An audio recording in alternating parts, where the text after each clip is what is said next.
It tickles my fancy. Okay. Goosies. I don't have hair. Oof. Marcos. That's not. Wait. Yeah. That's true. You do got me. Get over here, Marcus. Let me look at you. They don't want it. Tobin and Leroy, ready to deploy. Had to hit it with a little journalism, but that was a decoy. Better have about me, boy. Okay. Leroy and Tobin, hold to the show, man. Steers on the stars with the show, and till then his half moon open. Sometimes go taste like a snowman. No proof, I'm a lie about a molding. No proof, like I always wanted him, I never hated him, I never traded him, and if I did, I never ever traded him. You know what is a star? Like another city, the driver's like Florida. Wish I could large, so many more. 10 in the more, never a bar. 8, 10 in the more, 2 to the P. Nothing to you, but it's something to me. Handsome as ever, and cute as can be. You can watch us on YouTube with viewing for free. Ay. This one time for the Twitch. This one time for the text. This one time for the phone line. Whole time wondering what they gonna do next. You know, I just wish you guys would stop the quibbling. Morning, Leroy. What's up? Good morning. Dude, Monday is a day of recuperating. Oh, yeah, it is. I've I'm been going to tell you. fucking in betting all weekend. So Yeah. I'm going to say this. Y'all know how I am with events and stuff like that. Yes, right? you have a high standard. What happened this weekend at the Hard Rock? Yeah. 5 stars. Wow. Tyler. Wow. Just the setup. Yeah. Everybody that I took there said this. Yeah. I didn't even know this was part of the casino. And Ooh, I replied, it's not. Look at that. No, So, it's normally just like a ballroom, right? yeah. Yeah. So it was well done. I wish I had this feeling beforehand. I think maybe I would have been a little more enthusiastic as to what it was going to be, but I was unsure. No, of course, and reasonably so. I think we all were, but it worked out. It was a great after event. we went there on Thursday. Yeah. And then I went on Friday. Mm-hmm. Then I went on Saturday. Okay. I was like, there was 2 constants there. Yeah. You was going to see plenty of basketball. Yep. And Tyler was going to be there. Yeah, for sure. He was there the whole time. I went there yesterday. The whole time. At 10:30 p.m. I went there because I trust me, my bracket's done. I had no more bets to place. Still open bar, baby. Still open bar. Yeah. Hey, dude, I'm going to tell you what. Anybody who paid the money to be in that room, you were winning. Yeah, absolutely. You were winning because the food, the drinks. Hey, I met a friend. I met a new friend. You made a new friend? I made a new friend. All right. How did this happen? Went there Friday, right after the show. Uh-huh. Of course, you guys bailed by that time. Oh, Yeah. Yeah. I went back though. And there was a gentleman there who I think he was there for the second day. He was from New York, and he was a Knicks fan, so he had a nice Knicks cap. So we started talking Knicks, and then we started getting into a heated conversation about how the Knicks need to defend in the playoffs, and why he thought Mitchell Robinson was going to be a big factor, and why I said Cat's still going to be the problem. Anyway, start talking, realize we're both from Brooklyn, and unbeknownst to me, he knew my head coach in high school. My head coach in high school was his assistant coach when he was in high school. Wow. This was meant to be then at this point. You guys were meant to meet at that moment. Absolutely. And then all of a sudden, he was from Brooklyn. Yeah. We knew some of the same players. I mean, he's older than me. Yeah. Even though he's from Vero Beach, he came down just for this, just to watch the tournament for buckets and bets. Like it was, What? Tell me this. That very rarely do I feel this way. Yeah. About anything. Yep. Right. I can't wait for next year. Wow. Me too. Hey, I can't explain to you how much fun it was to have basketball everywhere. The betting kiosk always empty. You can get your bets in 1 minute before like the track. Yeah. Right. The food. Man, they almost talked me into eating meat on Friday. Ooh. I was fighting. I was struggling. Yeah. I had to eat nachos. I'm like, saw you with chips and jalapenos, and I was like, oh, he's not having a good time. Hey, and I had to keep doing drive-bys by all that beautiful food. Come on, man. Yeah, you pointed me to the dessert table, good, right? Oh my god! I had like a white macadamia nut, something. It was a peanut butter. I was like, yo, this is everything was much better than expected. And let me tell you something. I learned a valuable lesson. What's that? So the first day when we was there on Thursday, I had my little game plan.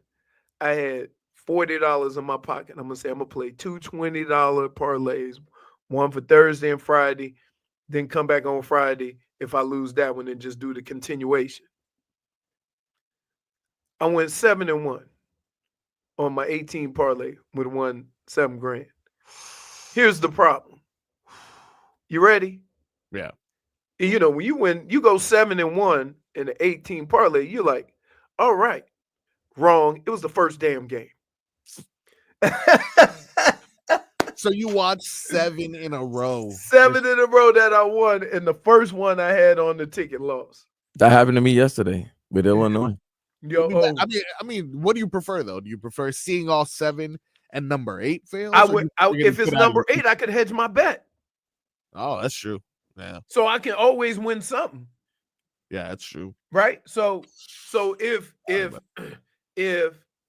was 7-0 going to the last game, and I see how much I won, I would just go ahead on and put like 40% of that on the other team and get the number the same. So say I would have won 7,500, I would have had to, I'd have to put a couple of grand on the other team. At least I would have won that $2,000 because the other one only costs $20. Leroy, did you use your $10 free bet that you got from the Hard Rock? Everybody's talking about this free bet. No. I ain't get no damn free bet. Guys, I ain't get no free. Can I just tell you? Yeah. The free stuff sometimes slips my mind because it was so much action. It was. Yeah, it was so much action. We went from playing Tobin and JFig playing beer pong in them big ass garbage cans all day, every break. Yeah, me and Frog Boy was shooting basketball. Competitive background. Shooting basketball. Vlad was getting mad at us back at the because nobody was there. But dude, it was just that much. I didn't think like just the action of what you could do while also enjoying the games. TVs everywhere. The only thing, and I'm not mad because I kind of understood why, because you can't predict the weather. I wish they had one of them four screeners turned outside. Outside, right? Yeah, right. But I didn't, I figured you can't plan that because you don't know what the weather's gonna be like. So all the TVs were underneath. But oh yeah, you're talking about bars, plenty of bars. You ain't never had to wait. Right? Never had to wait. You just walk right up. It got to the point where dude knew what I wanted. So that meant it was time to slow down. When you want the same? I say, oh no, I'm good. Ladies and gentlemen, I have a new number one in snacks. Do you? The Hard Rock popcorn at Buckets and Bets. Oh yeah. Fresh. Phenomenal. Wow. Fresh, crunchy. Oh. You ain't never had to worry about movie theater if you get it an hour late. What? It was sounds I wanted I just wanted to take it to the movie. That's the popcorn I wanted at the movie theater. It would just remind me of a movie theater, watching it, the games on those big ass screens, bro. Hey, we give you the bubble guts though. That movie theater butter. Oh yeah, worth it. It was a wonderful weekend at Buckets and Bets. Wonderful weekend. I'm telling you what. The next time I go to work, and again, y'all know how I am about these things. Yeah. I'm going right over to Tyler and dap them up. That was well done. I can't wait for next year. And I tell you what, next year, the promotion is going to be big. Because I'm telling you, y'all missed out. If you didn't go, you missed out on something that was incredible. Like, I can't even explain it. It was like being in the Kaseya Center with the Jumbotron on the ground. That's how big them TVs were. Yeah, it was 100. Just one of them. The one in the middle was 196 feet. No, inches. It can't be inches. Dude, stop. It can't be inches. Do you know how far? Hey, yo. 196 inches divided by feet. You think that TV was 16 feet? Yeah, about 20, 30 feet, 30 feet. It can't be 196 feet, dude. Long? All of them. That was 3 TVs.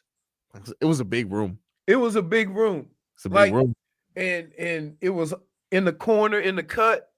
But Yeah. when you walked in there, the birds and all the sports gods went, oh. It really was an amazing event. For sure. It was I'm telling you, amazing. And I'm gonna say this. Yeah. I think the station sold it short. Right? Yeah. I mean, it did feel. I mean, we did a ton of promoting and whatever, but and we had pictures and stuff like that. Now we got, boots on the ground with it. Yep. So next time we talk about it, what you're getting. We've been in there. If they would have brought us in there before it was done to show us what it was, right? Yeah. Oh my goodness. Whew. Well done. Well done. It was fun. A lot of good basketball. Now, they said that this was, the most watched March Madness in, recent history. What, this first weekend? Yeah. And I would say this, it's weird because there wasn't like a lot of dominant teams during the course of the year. It was like 4 or 5 teams, right? That got a chance to be number one. So the weekend's games, unless you were betting and took a 32-point favorite, there was only a handful of games. That he took the spread. Like, just take the. Just fell in love with Auburn. He's just like, Auburn's number 1 overall. Let me just bet on them. Well, no, I've seen them play. I watched them play. And I think, man, like that Cooper Flag. Oh my goodness, dude. Huh. Hey, he's the real deal. Yeah. He's the real deal. Like you see him, they show highlights on TV and whatever. But it's March Madness that get you focused in on the whole game. I'm like, holy smokes. But there hasn't really been a lot of there weren't really a lot of like nail biting games. There was only a handful. There was a couple yesterday. And, we have like 2 buzzer beaters. Like I saw there was one. Yeah, and Dan Hurley lost his mind. Yeah. Well, no, that last one just Connecticut and Florida. Yeah. There was one. No, the Maryland game. Maryland game was a buzzer beater. Colorado State was a buzzer beater, but the Florida Connecticut game, that last 3-pointer just hurt everybody's bets if they had Connecticut. Yeah. They had Florida -5. Yep. Cool. Yep. These headlines are brought to you by the Doral Volkswagen. At Doral Volkswagen, choose from over 300 new Volkswagen models in stock, like the Tiguan, Taos, and Atlas. And remember, when it comes to Volkswagen, the great deals are at Doral Volkswagen. We got some updates on the Sweet 16 now that they've officially finalized. Yes. You want to see the Sweet 16? They are finalized. Finalized. Sweet 16 is finalized. You got Auburn playing Michigan on Friday. You got Ole Miss playing Michigan State. Michigan State is going to be sneaking up on it, right? That's out of the South. Out of the West, you got Florida against Maryland. You got Texas Tech against Arkansas. In the East, you got Duke versus Arizona. That's on Thursday. Also on Thursday, Alabama against BYU. Wisconsin, BYU beat Wisconsin, right? Right. You know why I know? A lot of intangibles on the court. I mean, a lot. They're coming through, baby. Yep, that's the East. The Midwest, Houston, who looks really good, is playing Purdue on Friday. And then Friday, the early game is Tennessee against Kentucky. A lot of SEC teams. A lot of Big Ten teams. Just like college football. Schools with the most money, man. Yeah, I mean, I would say the most shocking win to me, I didn't think Michigan would get this far. But it's they something. won the Big Ten tournament. When you win the Big Ten tournament, you start getting in the streak. I know that, and that's the thing. I think I picked them to go to the Sweet 16 and lose to Auburn. That's where they got you. Yep. Then other than that, like Florida and Maryland should be a pretty good game. But other than that, like there's a lot of schools that, Kentucky, Tennessee will be great. That's a good 6. I was shocked Arkansas beat St. John's. I wasn't shocked, but I was. I mean, you know what I mean. I thought St. John's was gonna make that run. They couldn't hit a basket. They couldn't hit a basket. Well, and keep in mind, and was it Calipari or who's the coach for St. John's? Patino sat his best player. Yeah, I understand. At the end of the game. I'm like, wait a minute. He was having a bad game. He was like, yeah, but dude, like, think about this. Your team haven't been really able to score all year. So you've been seeing this all year. That's one of the few guys that could turn it around and get hot. I don't know. You can't sit your best player. Think about this. Different scale. But what if I wish Pat they would have sat Kobe with 5 minutes left to go in the game? That's Kobe. But that's your best player. When does that happen? When is your best player on the bench at the end of a game that's reasonably close, even if he's playing bad? It don't happen. Not your best player.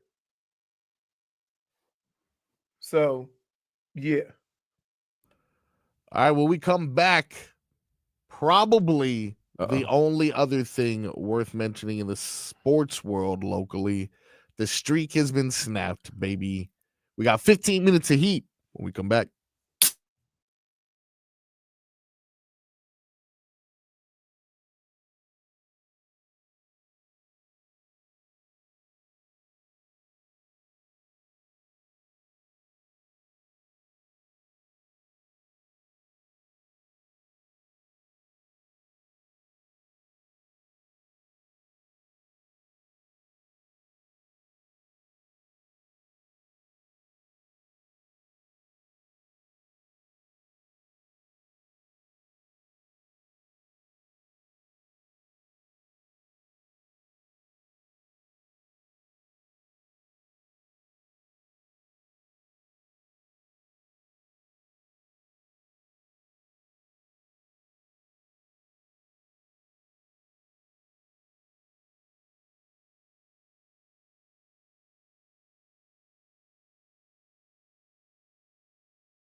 I love that fan base. They showed me a lot of love while I was there. But I'm there to win now. I'm on the opposing team. When you look back at your career in Miami, how would you categorize what the team was able to do? Welcome back. Welcome back to the Tobin and Leroy show. Man, you got me mad. Me? Yeah. Why, what happened? Watch the Jimmy Butler thing. Oh, Jimothy. Oh, Jimothy. We got a lot to talk about on today's show for sure. We got a lot to address. Yesterday was a historic performance from Andrew Wiggins that snapped the longest losing streak of Eric Spoelstra's career. Finally. Yeah, but you know what's crazy? 20 days, 21 now. If the Heat had those two guys, so not 42 and 30 every night. Yeah. But just 25 and 25. Go look at all the games. If those two guys, like every other team that's contended, have two guys that go for 25. Yep. If those two guys go for 25 plus or average more than 25 each, meaning that one could score 40, one could score, 20, or one could score 30, whatever. If those two guys average 50 every game, look and see where you would be. That was my biggest contention, even while Jimmy was here, is that I'm not taking away from what Jimmy can do. We all know this, okay? But this team in the last few years have struggled scoring the basketball because you try to do that team thing. Meanwhile, other teams have just two dogs that go out there and get buckets. So go show me another team that you don't know who's going to score 20, but a couple of guys will. Nobody has that team. Most of the guys have team like, okay, Cat and Jalen Brunson. Okay? You either counting on Tatum or Jaylen Brown. You either counting on Murray or Joker. LeBron, Luka. You see what I'm saying? Everybody has as a starting point. You need to, yeah. Right. And so even when Jimmy was here and Tyler was running around trying to score 25 a night, Jimmy touched them all. He touched the whole stat line, but they wasn't scoring enough points. So it's good to see that at least in the near future, these two guys understand what their role is. Our role is go out and get buckets. We got to put the burden of scoring.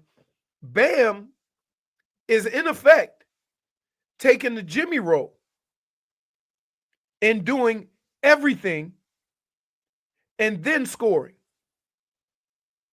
But you need those 50-plus points to come from those two guys if you are going to compete in the NBA. You just do. Every team competing has two of those guys. And to win, you need a third. Yeah. Well, you need and look, and it could be Bam. To contend, you need a third. Yeah. It could be Bam. Right. But if you don't even have the two right now. Exactly. Then we what I'm saying? Here's what we tended to do. We put a brand on Jimmy that really wasn't what Jimmy was. Jimmy could score 40 every now and then, right? But you couldn't depend on that 25, 30 every night. That's just not who he was. And that's okay. That's why he kind of fits better at Golden State, because he take some of that pressure off his guy in Steph. But then again, there's a lot of other scorers. There's a lot of other guys who can score. And everything that Jimmy does on the defensive side and the offensive side adds to that. It is not going to be, you can't say, okay, Steph going to score 30, Jimmy going to score 20. You can't go. If that's what you're expecting, then that's not going to happen. Yesterday's performance from Andrew Wiggins was truly historical, though. Not something I'm not sure, he can keep up. It was something that Jimmy's never done. This is how historical it was. He was the first Heat player since 2011 with 40 plus points on 75% field goal. Who is that, shooting. LeBron? Yes. In fact, he is one of only 3 Heat players to record a perfect 20 plus point quarter. The other 2, LeBron James and Chris Bosh. What he did yesterday is something that Jimmy Butler didn't do while he was here, and the amount of points that he put up is something that no other Heat player has done all season. So do I expect this to happen a lot? Not really. Well, Tyler's had 3 40. He's had 2 40-point games. I think. 2. Okay. Yeah. This one, but I just like the way it operated with those 2, right? And I know they live by the mantra sharing is caring. No, it's not. No, it's not. Not when everybody can't score like you. Right. Yeah. I mean, this game is dominated at the end. You can have a great team, but at the end, it's the Jokers, it's the Dame Lillards, it's the but they can't do it by themselves either. Because guess what? Dame without Giannis is what? Giannis without Dame. Dame in Portland. Well, I mean, Giannis did some things, you know. But he still had another guy. A 50-point triple up on the final. But wait. He had a Middleton. He had a Middleton. They had. Did they have Drew Holiday at that time? Yes, they did. Right. Yeah. So you see what I mean? So but okay. I give you that. I give you Giannis. I give you Giannis, Middleton, and Drew Holiday. Drew Holiday, he could score you 20, but he was a defensive guy. Yeah. Right? They won the championship. Giannis was unbelievable. I'm not, taking away from that. Compare him to what the Heat have been this year. No, I mean, this trio, you see what I mean? Can't compete with any of the last champions. The Nuggets had Joker, Murray, Gordon, Celtics right. had Brown, Tatum, Porzingis, and everybody else who won. Derek White, whoever. Obviously, this team Holiday, they had really everyone, and they may do it again this year. But right. So, but I'm just saying, for us to sit here and think that this team could get it done with Heat culture. I don't need Heat culture. I need Heat buckets. I think it's been obvious Heat culture ain't enough. And these Heat buckets were great. I love them. I don't want to take away from them, but I couldn't help but watch the game and be like, what are we doing here? What are we doing? There was a minute, there was a second during watching the game last night where I'm going, you are really going to do this with a team with the ugliest uniforms in the association? What is that? Like mint? I'd call it spearmint to be exact. But, it's not necessarily the most reassuring thing that the only 2 wins we've gotten has been the Wizards and the Hornets. Like, this is great. Like, I'm happy that we broke the streak. Kumbaya, everyone can take a deep breath. But what are we doing? I just want, if I can see more of this. See, because here's what happens, and here's what. According to Tobin, we're back. They started. Really? They started doubling. They started doubling Wiggins. Yeah. And then everybody else got involved. There hasn't been a point in time where I've seen anybody on the Heat need to be doubled. Yeah, for sure. No, but yesterday, I think if I'm not mistaken, they ended the first half on a 28-6 run. He did a lot of his damage in the beginning and picked it up in the fourth quarter as well. But I mean, it's the Hornets. But here's the deal, though. Yeah, it may be the Hornets, but making shots is making shots. For sure. Right? It was great. I just don't anticipate to see it every night. I don't need to see 40 every night, but I need him and Tyler to. I need him and Tyler to be the catalyst behind whatever chance they have of turning it around. And if they're not, then they're not going to turn it around. And for anybody to think otherwise is kidding themselves. Now, you may think they can or can't do it. That's a whole nother conversation. But in order for this to get turned around, I need Tyler and Wiggins to average at a minimum, 50 points. Because that is what's going to be required. So go get an ice tub, big fella. Ice up, champ. Ice up. Get your spat on. Get your spat on. You got to put that in buckets of bets. We need an ice bucket next year. Oh, dude, I'm telling you, like, I don't even think it. Have you ever thought of an event? Think about this. When you left there, Vlad, when you left there, Marcos. Yeah. Where you said, if I was running this, I would have did this. Yeah, that happens a lot. That happens a lot, but I mean, I can't. I got nothing. The only thing I said was, the TV's outside, but I understand that because you can't predict the weather. I did not. Yeah, I thought for the first time doing an event, it was amazing as good as it can get, man. Like, right. There was not one complaint. None. It was not one complaint. So much so, I think Tobin is still at buckets and bets. If I'm not mistaken. I think he went crazy after that Heat win. Yeah.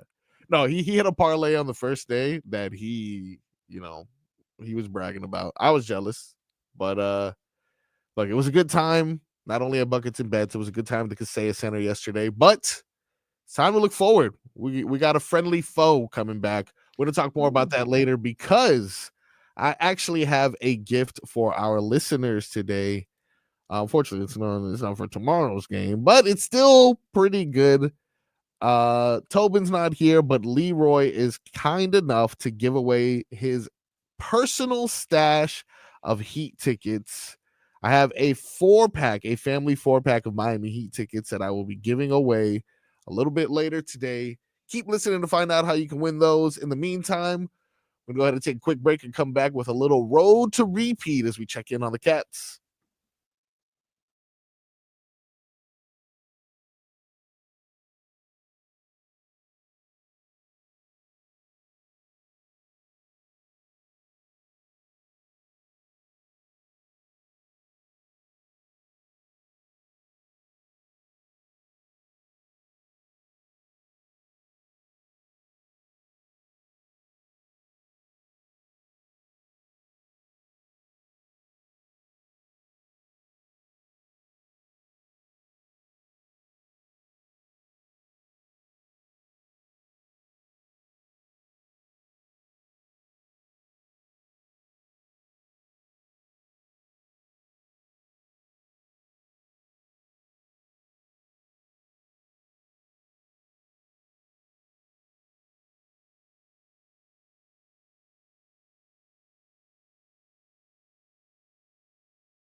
center ice. Heads to the left. Rust cuts in from that left side, and he's stopped by the outstretched left pad of Bobrovsky, and the Panthers win it in the shootout. 4-3, the final score. The Panthers get the second point. A shootout win over Pittsburgh, and Sergei Bobrovsky outstretched with the left pad, got just enough of that to stop Rust and seal this one up. Panthers 4, Penguins 3. That's a final in the shootout.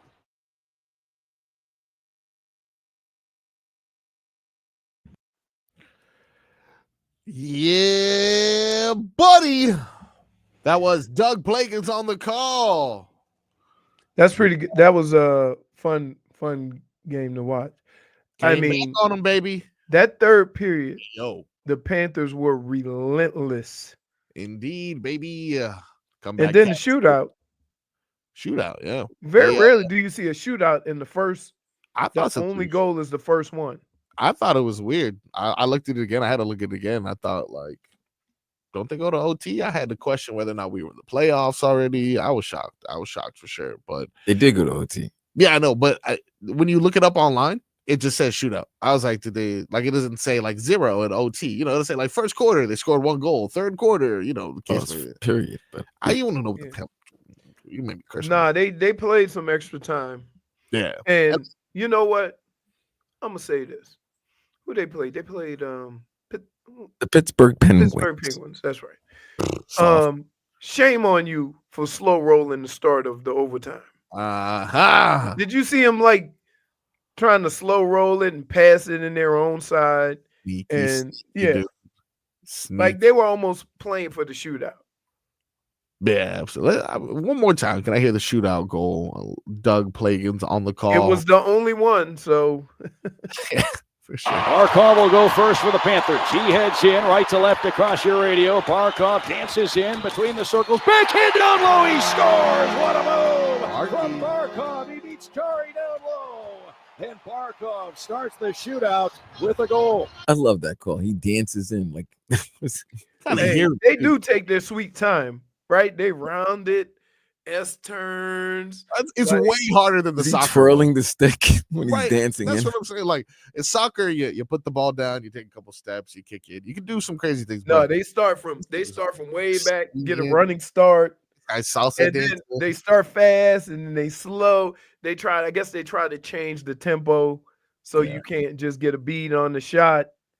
That last save though, whoo, goodness. Bob was out there like a pretzel. Bob and the Panthers, for that matter, had a split weekend. Yeah, that defense is shaky, baby. Yeah, 6. Yeah, well, I wonder why. It's only been like the last couple of games, though. Yeah, we're getting used to this Marchand guy. You know, he's doing his best to kind of, but he hasn't played yet. Maybe a weasel. Maybe a weasel in the locker room, kind of making everyone uneasy. Maybe a bit of a weasel, guys. Gotta watch this guy. I think the guy's a rehab. This guy's a weasel, dude. He's in the locker room. People are uncomfortable. You know, it's like, look at this guy. Can we talk about our secret plays? I trust us, though. We'll be fine. If there's one team you don't worry about after a loss, it's the Panthers, right? Nah, come on, man. Palmer's got it.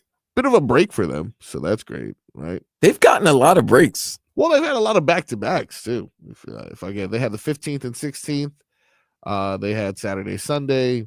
And, you know, this is just in the last week or so. And then you're short some guys, so that rotation is like... They've had like 7 days off the last 2 weeks. Next week, they got a Tuesday, Wednesday, Saturday, Sunday. So, you know, they'll make up for it, Vlad. Give them, it's that weasel, Martian. They next are in action Friday against the Utes. I'm telling you guys, listen, Utah Hockey Club, I know you've already decided on the Mammoth or Mammoths, but consider the ukuleles. I'm just telling you, you still have time. No jerseys have been printed. The Utah Ukes. Come on. You can't do the ukulele. -1. Don't do that on camera, bro. That's my what is ukulele wrong with you? Oh my God. Ukulele impression, dude. Hey, yo. Pretty good. that was Road to Repeat, brought to you by our friends at Celsius. You know what? That would be my only addition to Buckets and Bets. Wasn't enough Celsius. Well, I brought my own. We good. Selfish, Leroy. Huh? Selfish. Well, you can. I can't. How many could I pack that would stay cold? Plus, I had enough of that open bar anyway. I was probably keeping me more awake than I needed to be. Yeah. Hockey fans, don't sit this one out when it's game time. Make Celsius a part of your play and get that energy up. Game day is fueled by Celsius, the official energy drink of the Florida Panthers. Now, Leroy, I know you don't check your email necessarily, so this is a refresher for you and for anyone who may be listening to the Tobin and Leroy show, wondering where the hell is Tobin. Well, I know he's on vacation. He is on vacation, enjoying a well-deserved break. Especially his kids are. More importantly, his kids are on spring break. Absolutely, and I can tell by the traffic coming in, it was light. Oh my God! Loved that, baby. Loved that. Yeah. I could tell. I could tell by my daughter laying on the couch. Yeah, that's fair. That's fair. It's a good. And it started Friday, so Friday traffic was good, which is another good reason to start that Buckets and Bets. Yeah. We have Frog Week is what I'm calling it. We're gonna get sounds and bumpers because I thought of this morning on the way over, or else I would have been more prepared. But it is Frog Week on the Tobin and Leroy show. You've heard of Shark Week. Boring. It is Frog Week. Your boy will be holding things down for Tobin and Leroy, which means shenanigans galore. Oh, I thought it was which means I'll be here every day. Oh, I mean, I'll be working every day. Whether or not I'll be in studio is another question. Oh, okay. So today, as usual, we have our all right, oh no. But I'm gonna go ahead and add in, of course, we have to do it. A little bit of college basketball trivia. We're down to the Sweet 16, so we're gonna get some Sweet 16 trivia. Leroy's got to hand out his game balls and game bums. We're going to talk about Jimmy Butler's return as we give away Heat tickets. I want some parameters set, all right? We're not making them comfortable. Team Petty, time to gather up and give our suggestions on how we can make him uncomfortable while he's over here. And in honor of an unfortunate passing this weekend, you guys heard about the passing of George Foreman. It's crazy. I don't think people realize how old he was because one of his most famous fights was with Muhammad Ali. Yes. Just think about that. Man, I can't use my favorite term when I want somebody fired. Why? Because I usually say you got to put him on the grill. So you know what I mean? Just think so. You know what? That's what I was thinking too. Like, and this is the double dip premise of it. I was obviously way too young to appreciate any of his boxing. But by the time I was a young adult, preteen, he was America's favorite commercial. Yeah. But here's the deal, Marcos. Here's what you don't realize. I'm a little bit too young too. How old? I gotta find out. Dude came back and won the championship at 45. I did see. I do. I am vague and kind of and it that's what really got him going again. Yeah. Because when you fought during the period of Muhammad Ali was the guy. But when he came back at 45 and was killing folks with that jab, that's it, jab. And you know what else he never did? What? Never sat in between rounds. I mean, he was a lean, mean fighting machine. Like he didn't like what else? He was grilling on the side. He was better shape. No, this was before that. He won the heavyweight championship again before George Foreman. That's what probably got him the George Foreman grill deal. Another thing I know about him is I think he named like all his children George. Yeah. Yep. Yep. Which is interesting for sure. But anyway, we have how old he had to be in his 80s, right? No, actually, I just checked it now. He was 70. I just had it up. 76. There you go. Oh, okay. Yeah. Still, decent life for sure. I'd say I'd be honored. I mean, he named all his sons George. Yeah. That legacy is going to continue for sure. But the legacy continues on this show as I honor him with a top 5 double dip that is centered around athletes who found success outside of their respective sports. We're going to go ahead and rank the top 5 of all time. Like I said, we got much more action here. It's Frog Week, baby. Tell your friends on the Tobin and Leroy Show.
Two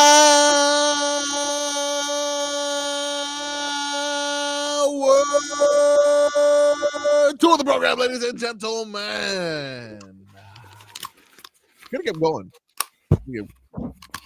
There you go, Leroy. Get those headphones working. Welcome on into the Tobin and Leroy show. It's Frog Week. It is Frog Week indeed. That won't stop us from giving you the silly sauce, the serious sauce, and everything in between. These headlines are brought to you by Doral Volkswagen. At Doral Volkswagen, choose from over 300 new Volkswagen models in stock like the Tiguan, Taos, and Atlas. And remember, when it comes to Volkswagen, the great deals are at Doral Volkswagen. We just talked about it last hour. The streak has been snapped. Miami Heat did it, baby. Kinda. We'll see. We got a big game coming up against the Golden State Warriors. Hey, Vlad. So I get into it with Tobin all the time for this reason, right? If you beat this amount of teams below you and lose to all the teams above that, right? Don't you kind of fit right in the middle there? You're mid. As to what you are? Yeah, you're mediocre. Right? I would even say we've been mediocre as of recent. No, you've been below mediocre. Yeah, below mediocre. It has been bad, but is there a chance? Chance for what? Out of playing. I mean, we got to rattle them off, baby. They're not that far off, but rattle them off, baby. You would basically need to win. What is there? 15 games left? No, they got it's less like 11 games. Like 11, left. yeah, it's like 11 They're games. 30 and 41. Come on, baby. Here we go. So there's 11 games left. You got to win all the games just to get to even. Yeah, 41 and 41. Wow. No. That would be never mind. That would be disgusting and ruin all ping pong chances. So I don't like that very much. I mean, look. Do you believe this team can win 2 playing games? Not at all. I don't think they can win 2 games in a row. They've never won 2 playing games. They've never won any playing games. Like, have yes, they have. Every year they've been no, but 7 they've or 8 never seed. been a 9. Yeah, but they've never been 9 and 10. 9 or 10. Right. So they would have to win 2 playing games in order to get to the playoffs. Right. No, I'm saying, Vlad, they've never won 2. Yeah. Because they've been 7 or 8 and they always lost the first game. Right, that's what I'm saying. But now they're they 9 can't and win 10. 2. No. That's what I'm just saying. You could reach 7 and 8 and just have to win 1. They got to win 2 to get in. You know what sucks about that? Because all that does is ruin your ping pong ball chances. Yeah, that's it. Yeah. Currently, we are ranked 10th in the East. And it looks like unless the Raptors go on a run, we'll probably remain somewhere around there. The Bulls are right above us at 31 and 41, and the Magic right above them at 33 and 38. So it's interesting to see how the Miami Heat will close this season. Can I just say this? Want to be put out of my misery. As fans, and I'm asking you two guys just because it's a blind spot for me. Are you happy when your team makes any type of playoffs, even though their record is horrible? And I don't. My thought behind it is as long as you get there, every year is on a curve. So some years 55 wins is the number 1 seed, and in other years it's the 4 seed. I can't, you don't know what that's going to be like from year to year. That being said, your team right now is what, 11 games under? Yeah. If they were to get in the play-in and then even win 2 play-in games, is that, how do you feel about that? It depends on the state of the team. Now, if this was a young team, that was you feel that. Well, it is kind of a young team. You don't have a lot of guys over 30, but you've got guys who've been playing in important games at least for the past 5-6 years. You have BM, you have Tyler. This is not what they're used to.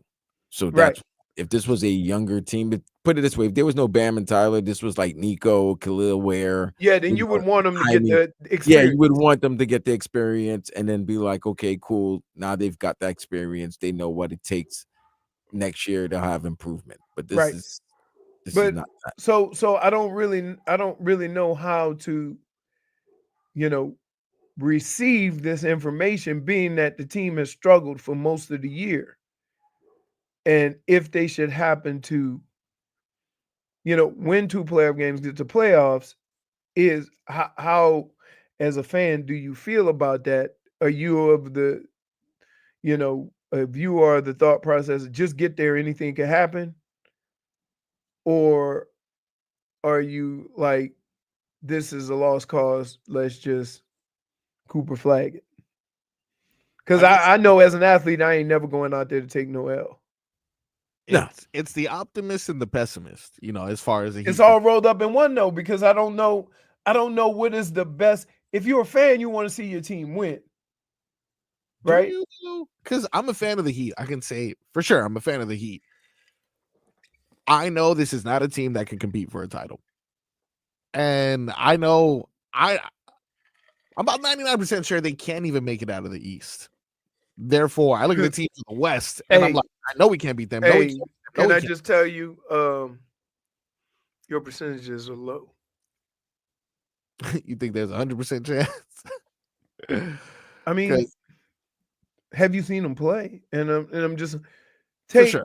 See, and I'm gonna put the last game, as much as I said, this is what the Heat have needed for the last couple of years, is to know you have these 2 dudes that can get you buckets. I'm gonna say, that's kind of what you were hoping to get when Wiggins got here a month or so ago. Yeah. However, I think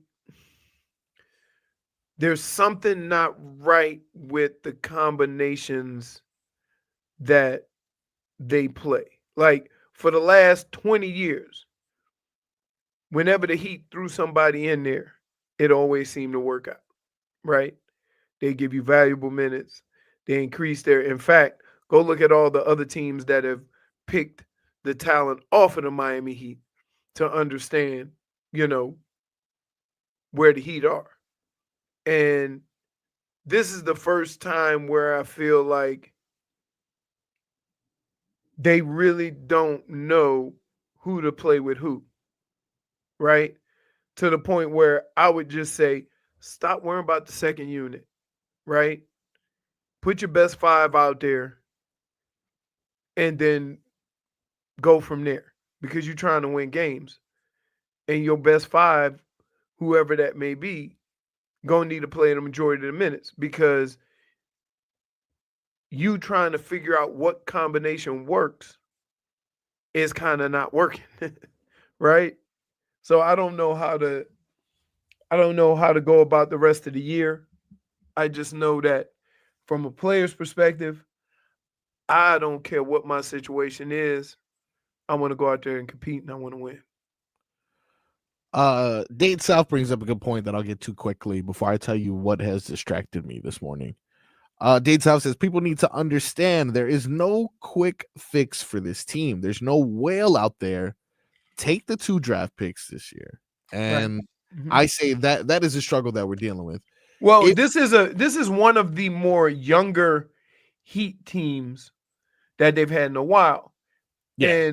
And my problem with this is you can't treat the young talent like you did in years past when you had all of the veterans around that could perform. This is one of the last couple of years, you have needed the young talent to be more productive. And my thing is, why prolong it? If I'm going to be 30 and 41 right now, I'm going to have my young guys taking their lumps so that I don't have to have this linger into next year.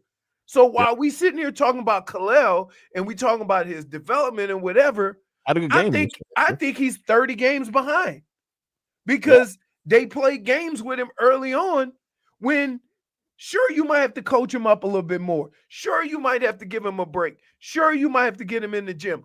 Do it on the fly, because guess what? I'm tired of guys getting to their 3rd and 4th year have a big year and now you can't keep them because somebody else come in and pay them a whole bunch of money. You got to get something out of these guys at a younger age and develop them on the fly. Like you ain't, look, I don't care how hard Kalal's working. You know, you don't see, what they say, you don't see how hard he works in the gym. You don't see how hard he works at the practice facility. Okay, but guess what? He ain't playing against the other NBA players. And that's going to get him the most reps, the best reps. So go ahead on and throw him out there. If he look tired, then you come to him and say, now you see what kind of shape we need to be in, right? Yeah. And you coach him up on the fly. All these other teams are doing that, right? When you look at other teams that have a lot of young players, they taking their lumps. Yeah. And as you see, Kel'el Ware had a bit of a dip for a couple games, but these past 3 games, he's averaged double-digit points, rebounds. He had a good game yesterday, blocks. He's also a good passer. I think he had 5 assists yesterday. So you got to take those lumps. I wish, honestly, some of those guys that we see in the G League that, you know, like Josh Christopher, when the season is like it is now, I would like to see those players a little bit more active, like you said, because when else is it going to happen? You know, when else? Like you can't here. And here's what I realized when I was playing, that there ain't nothing that could prepare me for Sunday except Sunday. Right? The intensity, the physicality, right? There was nothing that prepared me more for those situations other than playing on Sunday. And I don't care how hard a player works in the gym or against other people. I have a feeling that the game situations and being in the game and trying to regulate your breathing and trying to not get too fired up and stay in the moment and knowing what to do. The only way you can get through all that so you can comfortably play a game at your best level is by playing the game. So, yeah, I wish that they would, especially in a year like this, right? This team earlier in the year, with all the injuries and and dealing with Jimmy and all this stuff, that would have been a perfect time to just send Kel'el out there and say, all right, big fella, go take your lumps. And coach him up on the sideline. I would have his own little personal guy every time he came off the floor, coaching him up. So that when we get to next year, or when we get to a point where, okay, now we're competing, Kel'el has been through some of this stuff. Why is Len calling me right now? That's strange. I think he knows what we're doing at this point. Yo, Cap for Life is wild. Cap for Life is suggesting crazy things. He is also along the lines of, look, Leroy is touching on yet another error made by Eric Spoelstra this season. I'm, maybe a little bit too critical when I say he's washed, but it does make you question sometimes of like some of the decisions he makes is like, okay, I don't know. I'll trust your vision, coach, but it's been questionable this season to say the least. You can't have a majority of 25 to 20-year-old players on your team and not think that they're going to have to be the reason why you win. Like, we relying on all the veterans, right? And let's be clear. Some of these young kids coming out now have different skill sets and are talented and are sometimes more talented than the guys you rely on. And you say, oh, because I know where he's going to be and I can depend on him on both sides of the floor. Well, no, you can't, because y'all can't score points. Now, while we're talking about coaches and bad decisions, one of the things that's been distracting me, I don't know, it's what is this? He wasn't on Get Up, was he? He was on ESPN2 prior to this getting on. Anyway, Carlos Boozer was on the screen with a very questionably black beard. I'm sorry, bro. Questionably black beard. He is a Beijing. He's a Beijing bandit. from the past, and it reminded me of something that went viral this weekend, Leroy. I want to show you one of the best or worst hairlines that I have definitely the worst in sports history. I've never seen it. Let me see it. Put it up. JFig, if you can. What? What are we doing? That's the. It's a W. Wait, it's the Wu-Tang. He looking like George Jefferson. Hey, so check this out. Like Pizza Hut. Did he fade the top? JFig, it looked like he faded to the. Ooh. Come on now. Wait, that's him too. That's him, the same guy. Now he's got a little Beijing on it too, because you see the forehead has come down. It's no longer the Pizza Hut symbol as previously. Dude. How do you have the George Jefferson? What's going on? And yet, like the way, like the he's like, that's how. You ever see the wave caps? You ever see when he's selling a wave cap? He looked like he got a wave cap and then a wig on top of the wave cap. Yeah. He looks like hold on. Let me do this. Let me say this. Like, look here. I've never seen this before. Okay. Look. This is not. It's like a wax that ain't wax. It is not doing. Hey. Oh my. But I can't even, like, there is no explanation. No. Right? He sat in the barber chair. He said, "Sir, just close your eyes and do it." He said, "Give it." He said, "Put these glasses on." He said, "I want the George Jefferson." No, you don't, sir. He's still paying off his haircut. That's what it is. Yeah, that was me during COVID when I ain't cut my hair. Like, how long did you go? How long did it? But no, come on, I went like maybe a month, and it was disgusting. Like I wore hats. That's how bad it was. But this dude right here. No, this you know what I love? You know what I love about people in this beautiful world? Yeah. Some are very naive, right? Very naive to how they think they look. Because sometimes you'll see somebody in an outfit and you'll look over and you'll be thinking, didn't nobody stop you from leaving the house in that? You know, nobody was a good friend to you. Yeah. A good husband, a good wife. Your kids didn't clown you, right? If I wear something out, if I get something, like if I'm putting something together and I get ready to go to golf, I go by the door to go in the garage and I say bye to Rebecca. She'll go, no, absolutely not. Yeah, I mean, that's what we did to Tobin. We shamed Tobin into wearing actual shoes to the airport. Yeah. What he wore on Saturday night? I saw he had a suit jacket on, baby. Listen, our boy made his debut doing the play-by-play, blow-by-blow action, if you will. I'm gonna let it slide. Just go. For Dirty Boxing, which was which can I just say this? Yeah. Your last choice of words to finish up with Dirty Boxing. That's what I'm saying. I was gonna let it slide, but then he goes and says Dirty Boxing. I'm like, come on, man. Yeah. But it was interesting card. Of course, the 47-year-old phenom Yoel Romero ended his headlining bout with a knockout. No one was shocked by that at all. But it seemed like, our boy did his thing there. I think after look at this. What are we doing? Y'all stop. Shreethan said he was Brett Cheeseburger. Brett Cheeseburger. We got Windhorse in that blue blazer.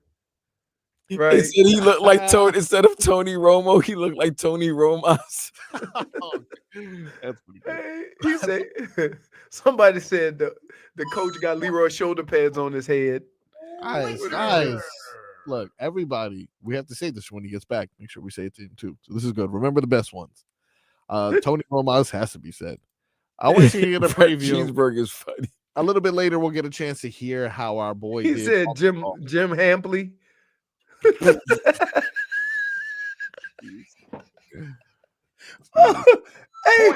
Hey man, I can't let y'all. Witcher.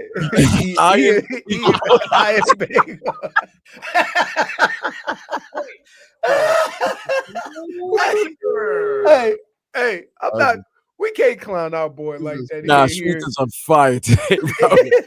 Out the gate. This is great. My man has been on fire from opening tip. Whoa. Oh, Wow. goodness. So That's yeah. Look, if that doesn't get an AO, then I don't know what does. I tell you what though, and Marcos, you've heard me say this. Yeah. He may clown basketball players. He may not know their names. He may not, when I ask him hockey questions, he may get mad at me. But I tell you what, if I'm watching boxing and something happen, that's who I'm calling.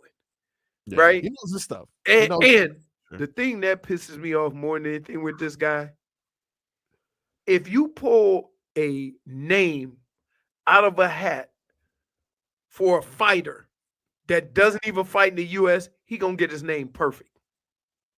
Perfect. All of them. I'm sorry, I gotta read this last one too. Corn on the cob, Costas. That's really Stop. It's pretty good. Stop. Yeah, too He's much. like 9 feet. He's on like on a Curry streak right now. What bro. about Stop. Sloppy Joe Buck? Point. Now he's shooting from the logo right now. It's ridiculous. It's ridiculous. Guys, Andrew Wiggins. He's shooting from the logo. Fat Stop. Summerall. Oh, no, Troy Steakman. Now, Bob Evans Costas. it is, of course, our Tua. So we guess, talk the Dolphins. When we come back, Sports Illustrated has dropped a list ranking the best available free agents that are on the Dolphins.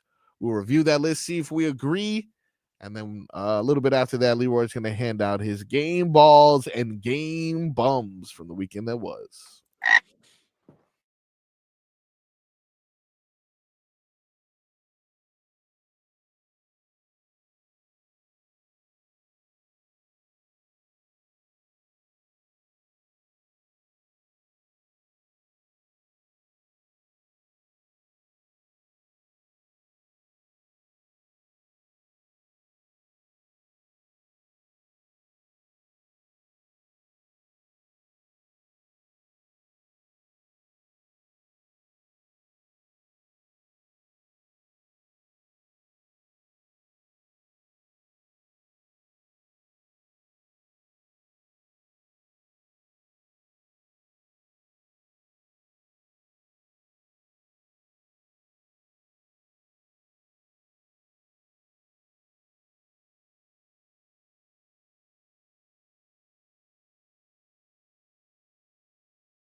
Welcome back to the Tobin and Leroy show. It is Frog Week. Tobin will be out. Your boy holding things down. Vlad holding down the producer chair. Leroy, Figgy holding things down from Whoa, look at this. Look at her accusing you of doing things. Accusing. I'm just reading. Just the reading. stuff. I didn't egg anybody on. Yeah, I did not tell what people would to say. it's true. I'm just reading it. It's just a victim in this all. Yeah, I am. When we were Damn, leaving, burritos funny. it's not stopping. She said, "Now I'm surrogate shaming." Slop greasy. That's great. Before we left, I had teased a list. You know, it is list season. There's not too much action is going on at the moment. Therefore, it is that time where people put together and compile a bunch of lists that will usually piss Tobin off. This one, though, is a little bit different. I want to see if we agree with it. This one is written by Alan Poupar. Our guy. It's our guy. This was on Sports Illustrated, SI.com. It's ranking the remaining Dolphins free agents. Now, I'm going to start. It's been a garbage. Like, it hasn't been a good. I don't think it's been a very good free agency class, because usually the sign of a good free agency class is a lot of competition for the same guys. Yeah. Whereas you see now teams just coming in overpaying and getting a guy. Yeah. Well, I mean, I will say though, usually I see us win the offseason and I'm like, we did it, baby. We're going to the Super Bowl this year. Look how dark his beard is, dude. What is he doing? Sorry. But the fact that we're not, like, there wasn't this big splash or this overspending. There's nothing out there. For sure. But you know, some people will overspend. But yeah, also, that's what I'm saying. That's what got him in this situation. Yeah. I would say this is a perfect example of, if you're a fan of the Dolphins, you should have the attitude that less is more. Now they're not spending money just to spend it, but they're trying to fill the holes. And however they do that, it's not going to be just from throwing money at a guy because he's available. Correct. I think the addition of Westbrook at wide receiver was pretty good. And a few other depth adds, if you will. Yeah. I'm not crazy about Zach Wilson, but I do like that we kind of we bolstered. It's a backup quarterback, dude. Why does everybody all of a sudden think they got a backup? Listen, nah, because the Jets it's just Jets bench. That's all it is. Listen to this. Although I did like that workout video when he first got here. Think about this. There's 32 teams with 25 quarterbacks. So if you sign a guy for a backup and you mad because you don't know if he could start if your guy get hurt, if he could start, he would be one of those on one of those other teams. Facts. So why are we acting like we need a Pro Bowler as a backup? Because everybody likes the big names. Like you said, there was no big names in free agency. Sure. And the names that were in free agency, because of the extra money that was added in the salary cap, those teams just re-signed them. Gotta admit, though, Leroy, this guy's got a little stink by his name. Who, Zach? Yeah. Why? Because he apparently likes older women. That's the best thing about him. So here's the thing. Also, he's a little mobile. Jesus, you in the mobile. Could we say the same thing about old boy that's with that just left the Vikings? Correct. No, that is the same exact thing. He had some stink on him.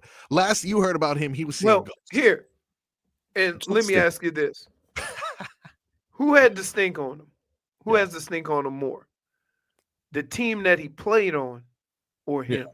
No, I think it's the team for sure. Because listen, you got to have talent to do what he did last year. Who is it? Darnold. Sam Darnold. Yeah. Right? We can all agree on that. You need talent. You can't just put a bum in there to do what Sam Darnold did last year with the Vikings. Correct.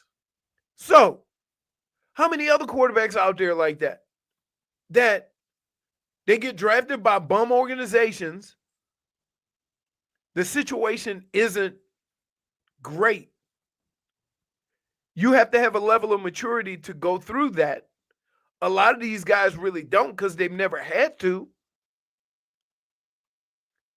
Yeah. And I think that's what we're hoping with the Zach Wilson thing. We're hoping for Sam Darnold. Well, first of all, you're not hoping to see Zach Wilson play at all. For sure. No, right. Exactly. That's the first thing I'm saying Yeah. if your biggest complaint when the season starts is who your backup quarterback is, that's first world problems. That is first world problems everywhere but here because we have the most injury prone quarterback possible. No, you don't. No, you don't. Who's more? There's other guys miss a lot of games. You just don't pay attention because they still win. Deshaun. And they still no. It don't count if you don't even play. Woo! Yeah, but you get hurt. So, are you guys ready for this list? You want to see if you agree with this by any chance? With what? What was the list again? Free agents. Ranking the remaining Dolphins free agents. The guys who are free agents who play for the Dolphins, or correct? Yeah. Okay, the ones that we potentially still could sign that played for the Dolphins last year. Correct. And so you want us to give thumbs up or thumbs down, like in yeah, or if like Gladiator. Yeah, exactly. You're not entertained. Yeah. Are you not amazed? Hey, we didn't need that. That was unnecessary. That was so good. Sorry. So we're starting off with number 13 here. I probably shouldn't even start here because I know this is going to piss Leroy off, but in honor of our boy Tobin, who I'm speaking of. I'm doing it right now. Passed on. I got it. Long snapper. Jake. Okay. Jake McQuaid. You're not. Okay. Cool. That's Jake fine. McQuaid. Yeah. Did you know he was a long snapper? No, I mean, that's all you need to know. That's all you need to know. That's fair. That's all you need to know. So, all right, moving on. Thumbs down for him. Who cares? He probably won't get picked up. No, he'll probably get picked up for cheap. He'll probably be back with the Dolphins. Cool. Number 12, Anthony Schwartz. Didn't even know that he was on. He's a wide receiver? Wide receiver coming off of a torn ACL. Is he an accountant? It sounds like that, right? Yeah. Anthony Schwartz. Definitely intangibles. I'm gonna say that's not I'm not gonna give him a thumbs up or thumbs down. I'm gonna do this simply because he doesn't tip the scale one way or another. They could probably re-sign and put him on a practice squad while he heals. So that's why I'm not going. Hold on. 4.25. But he was in Cleveland. Fast, lightning fast guy. Yeah. They had question about his ability to catch. Okay. This is an intangible mix. I just want you to know that. This is Schwartz threw me off for a second. I ain't never seen Anthony Schwartz is not white. Yeah, he's a little bit of a mix. I'd say it's mommy black, daddy white. This is 70-30. This is 70-30 for sure. So he's light skinned with curly hair. 70-30. Hey, I'm from New Orleans, so we got red bones, so I know what it looks like. Right. Oh, but this is no. This is like a high yellow. Yeah, this is you still got to put the degrees up 25, 30 maybe. Okay. Sure. All right. I got so that was number 12. You know him from Cleveland, but really he can run. He can run now. If this team wants speed, he's that. But he still doesn't check that box that we're looking for in regards to like height. I know we got our boy Westbrook in here, who's finally a 6-footer, but I just think that they it's another one of those guys that they could bring back and and see. But as far as just being a free agent, he's a free agent, and you know what I mean. Yeah. Like nothing that so far I haven't gotten. It's guys that could be resigned to different, roles or different amounts, but it's not nobody that you need to worry about. Ooh, if we don't re-sign him, he's gonna go somewhere else because this guy's injured. True. The other guy's a long snapper. Why are we even talking about a long snapper being a free agent? Like people knocking the door down. So all right, now we're on 12. Yeah, no, 12 was Anthony Schwartz. 11 Okay. is what we're on right now. This one is one that I'm not necessarily too eager about. You know, I mentioned this with old Marchand over there, just messing up the vibes of the locker room. This is another snake in the grass. JP? Jordan Poyer. Snake in the grass, dude. Oh, you think it's thumbs down? The only thing he did was injure Jalen Phillips last year. Fam, come on. He came. First of all, he said that there was a reputation of the guys being soft. So, okay. Yep. You had the reputation of You being could have soft. changed that. Exactly. Yeah. Nothing, dude. I would much rather we kept Javon Holland, Hey, but it was very clear. One of the cool things about every level of football that I played, was the coach would bring me in and say, "We just want you to be you. You go out there and cause havoc. Yeah, and that'll get everybody else going. You break tackles, you run over some fools. You just be you." And that's it. So I never had to be anything different than who I was my whole career, which is probably why I got to play so long. A lot of guys have to have different roles and do different things, and and then it gets to a level of uncomfortability where you're trying to fill a role on a team, right? All they did was, hey, you're gonna get your 10 to 15 carries, go do you. That's it. So is this a thumbs up or thumbs down for you? I would say 2 extra hands. So here's how you know this is going to play out. When number one in your needs is safety, and the guy that's a free agent is a safety, probably means he won't be back. When you already saying you need a safety. Let's go to number 10 now. This is someone who's been a Dolphin for quite some time. Probably won't see a lot of starting action, especially as he gets a little bit older, but he has been serviceable on special teams. Talking about number 10 linebacker Duke Riley. Special teamers, you don't have to put any importance on re-signing them. Yeah. If he does some additional stuff. So I'm gonna give him a thumbs up, not because he plays linebacker, but you usually have 3 or 4 or 5 special teams guys that play all the special teams. There's no urgency to re-sign them, but they're going to be there. So that's where I look at him. Now, some other team, they might pull the thing that they did with the linebacker from Philly, who ain't never played linebacker before then. He was a special teams guy. Philly went and got him because they thought he could fill the role at linebacker, and he became an all-pro. So if somebody else looks at him like that, they might not be able to re-sign him. But as far as importance to re-signing him, a special teams guy, no, I think right now he's out there weighing his options. The Dolphins aren't weighing options with special teams. All right. Now, just because we got to hit a break pretty soon, I'm going to go ahead and fast forward to the top of this list here.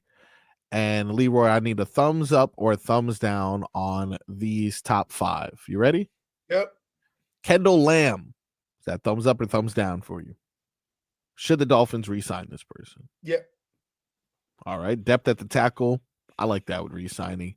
Number 4, Jeff Wilson Jr. Backfield. What do you think? Thumbs down to him. Yeah, I agree. They love him. They love him. Some of these young guys got to start running a little more physical. But you have a physical running back, but you don't have a physical run game. So what are you going to do with him? Yeah, we also just signed Madison, Alexander Madison. Mattison, yes. Madison. That doesn't matter. It doesn't matter. If you have a physical running back but don't have a physical run game, it makes him null and void. And plus, you got 3 backs already, man. Right, you got 3 backs.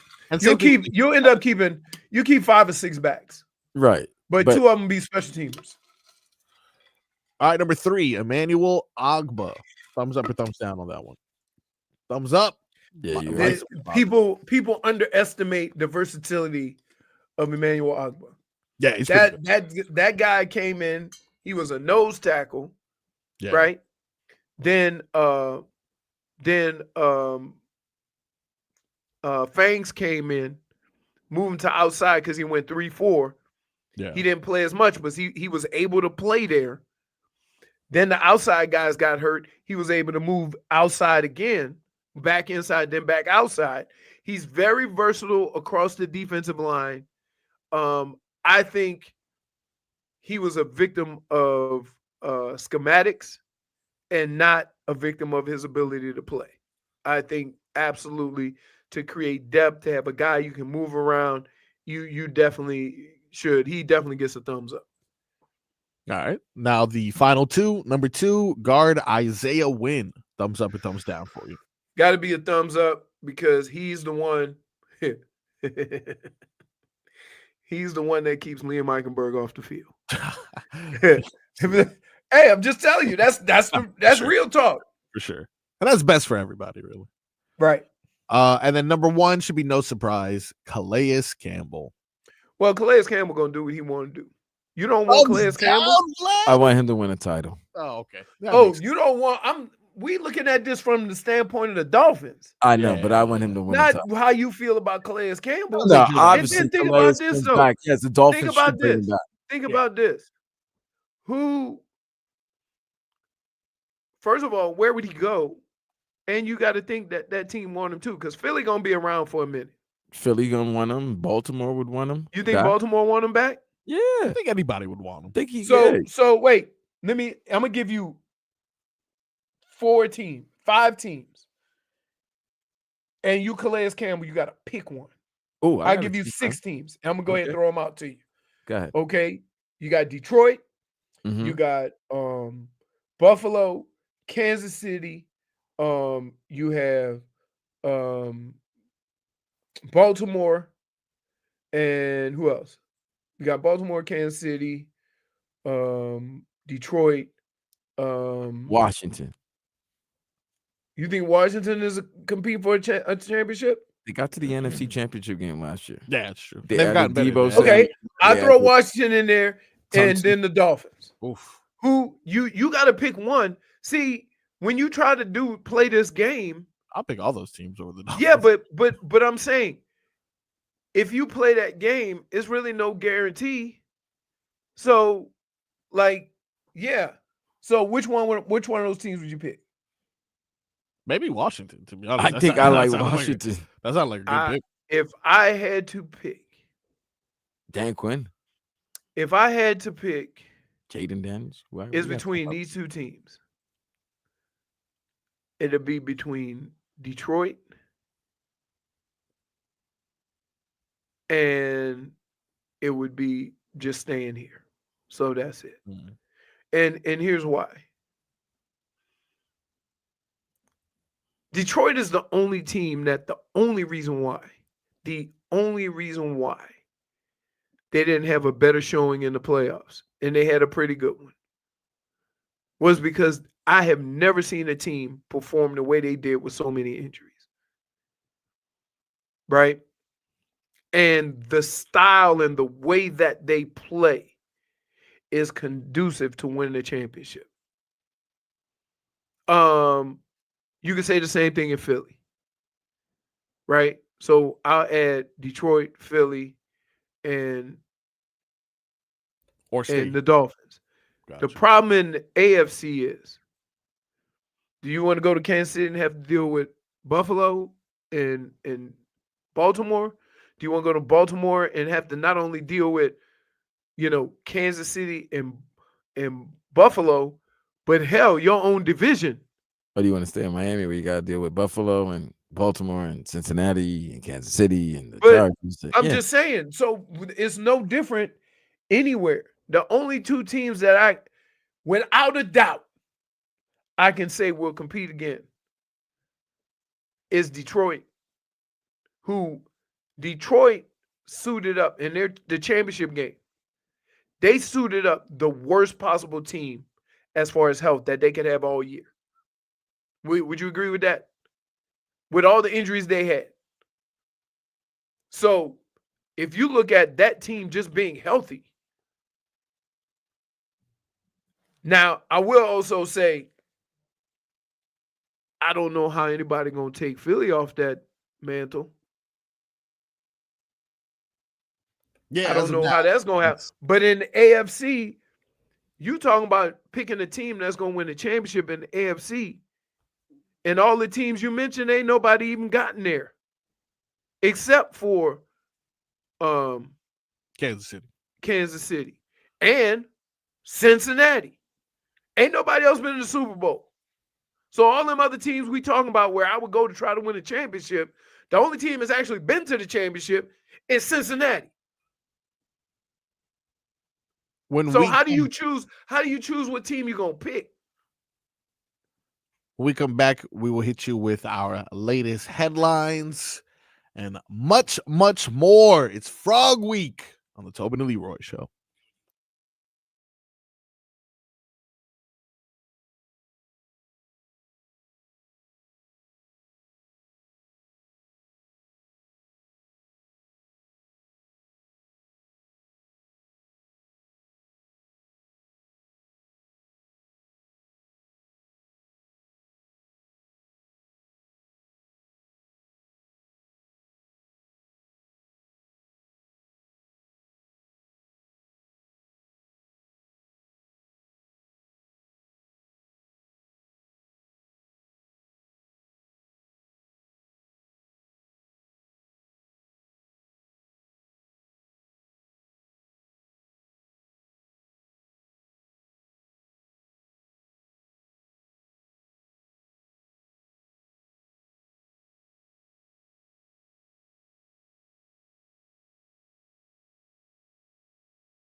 Ain't nothing but the hey.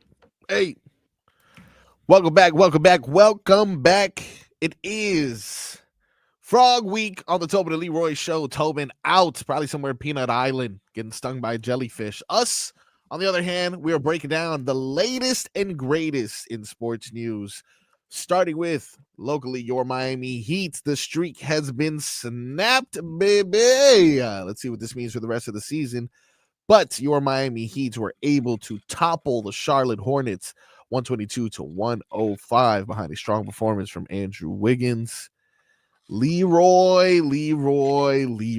Should we sit here celebrating the team that your team just beat that only has 18 wins?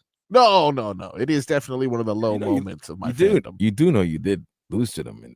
During the streak, so you should be happy. Sure. Hey, man, listen. Hey, Leroy, there was a time you might be in a drought. You need a slump buster, baby. Slump buster. Yep. Nothing like old Peppermint Patty coming into town. You know, sometimes you got to make a call to the bullpen. Hey, that's what I said. Hey, whenever I'm in the slump, old Peppermint Patty with them lime green, them mint green uniforms. There you go. Them are the ugliest uniforms in the league, right? No way. Yes. Let me see. I gotta think of it. Oh, I don't really care for the Pacers uniform. I guess. Yeah, but they ain't mint green, dude. Mint green. Is there a worse uniform? I gotta get back to you on that one. They can't be the worst ones, can they? Because Charlotte is here. Wait, I'm gonna tell you now. Anybody else? Pelicans. I put up the mint green jersey. Ain't nobody in sports got mint green uniforms, right? And I don't care what combination or how they look, but the colors. Yeah. Like who had the mustard uniforms or the mustard court or something? Was that Indiana? Oh, you talking about when they were doing that the NBA yeah. That NBA, what's that thing? The NBA Cup. The NBA They Cup. had some ugly uniform. There are some ugly courts. They had some ugly courts, yeah. But that ain't nothing compared to these uniforms. Yeah. I don't know. I'm probably dude. Probably I rank these worse than when Maryland went with all that crazy crap on their helmet. That's crazy. Now, I personally wouldn't be a good barometer for this because I love the orange jerseys for the Dolphins. I love the lime green Seahawks jerseys. Like that's not lime green though. That's a highlighter. That's highlighter green. Okay. No, it's a big difference. There's a difference because those uniforms are cool. Yeah. Right. Yeah. But I go a couple of shades off of that and give you mint green. Yeah. And no grown man should be playing a sport in mint green. Sorry. Gotta have an Easter suit, mint green. Gotta give it to him. Dude, I'm gonna tell you what. There ain't gonna be a whole lot of dying of the eggs this Easter. Really? Why? Yeah, you gotta get a mortgage to buy eggs. Oh, yeah, that's right. No, not according to the White House's Instagram. Dude, apparently. Did you see what's his name? I think Plies, the rapper. What about him? He ordered an egg and it was 35. It was $35. Yeah, that's crazy. That is crazy. For an egg. For an egg. Where? Quail egg? I don't know. Like, dude, they're selling Whole Foods. People are selling Lucy eggs now off the carton. Like, they're selling one egg for $8. People will buy it. Like, they're selling Lucy eggs. Let me get 10 on number 3, and you gotta let me get an egg. Yes, egg. Lucy egg. That's crazy. I mean, I don't know what they're gonna do in the hood without that big jar of pink eggs. Yeah, I know. I need that. You know, those are gonna. Oh my god! Actually, now you mentioned it, those are gonna be in short supply. I need to get my stock up. You like those things? Oh, I love pickled eggs. I had one the other day. I don't like it when it's in the plastic either. I love it when it's in the jar with the spatula that hasn't been washed for quite some time. Hey, we wondering why we catching all kind of stuff. Yeah, that's I why. give you Exhibit A. Oh yeah, the counter at the corner store.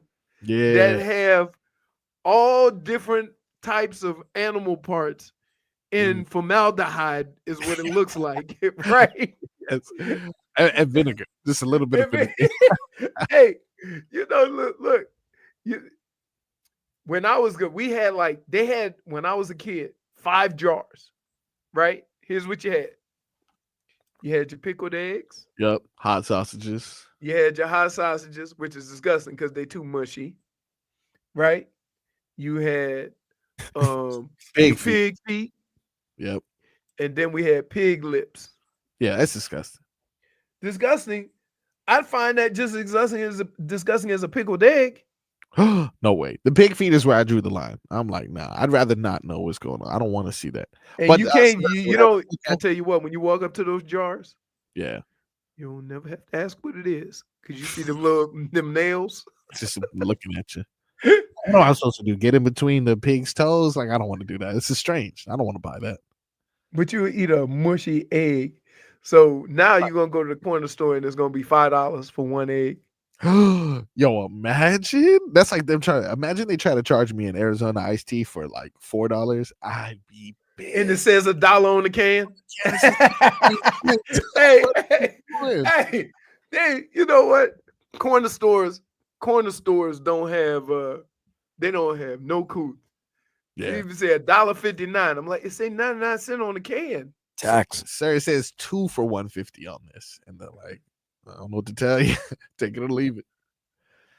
Leroy, we have some tickets to give away. I had mentioned this earlier in the show. A family 4-pack of Miami Heat tickets.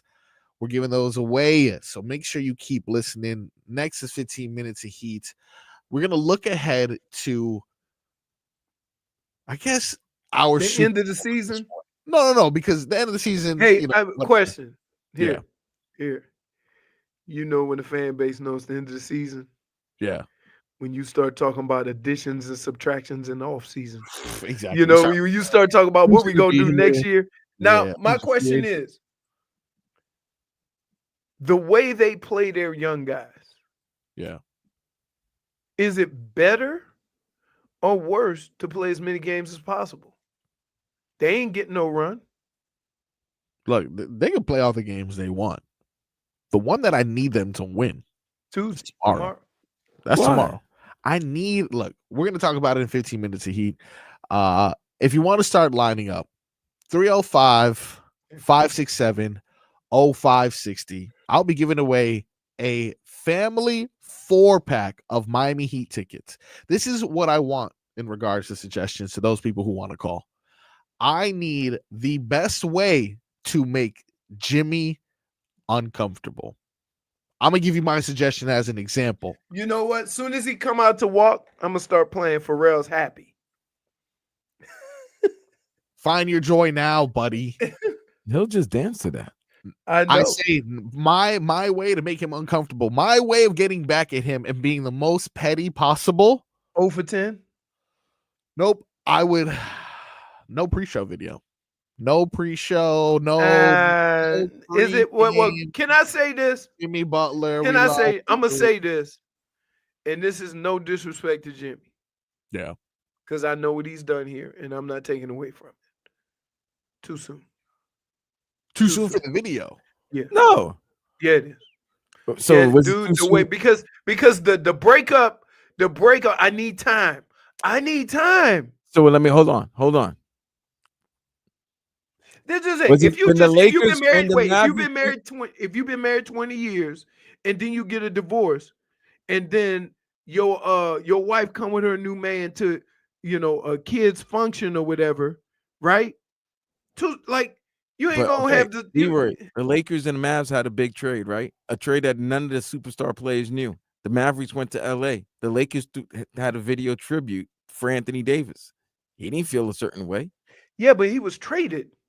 Okay, he didn't have a hostage takeover to get out of there. But he didn't even know. At least Jimmy was letting you know for months that he wanted to leave. He wanted to be traded. Okay, you want to leave, then we ain't gonna celebrate you when you get back right away.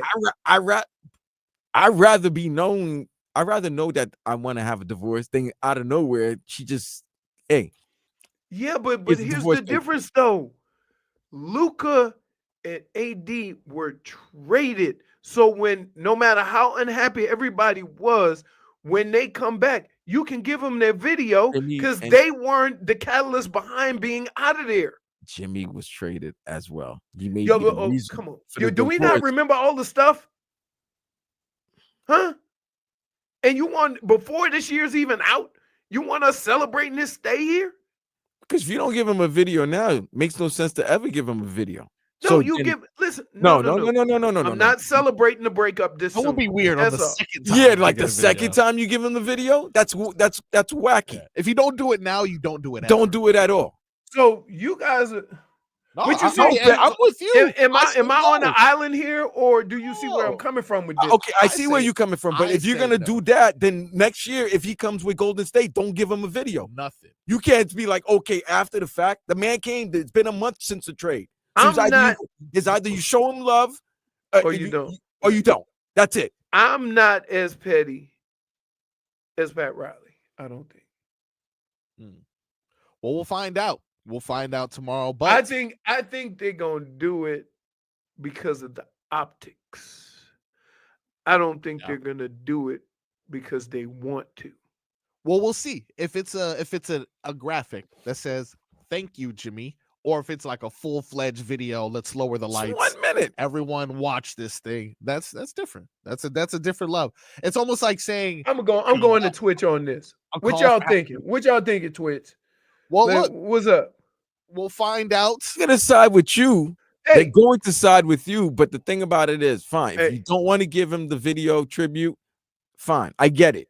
But then don't ever give it to him. Hey. Don't come next check season this when out. Golden State comes. That's when you give it to him. Is That's it an why. indication? Is it an indication of how the Heat feel about Jimmy when they gave his number away 2 seconds? Quick.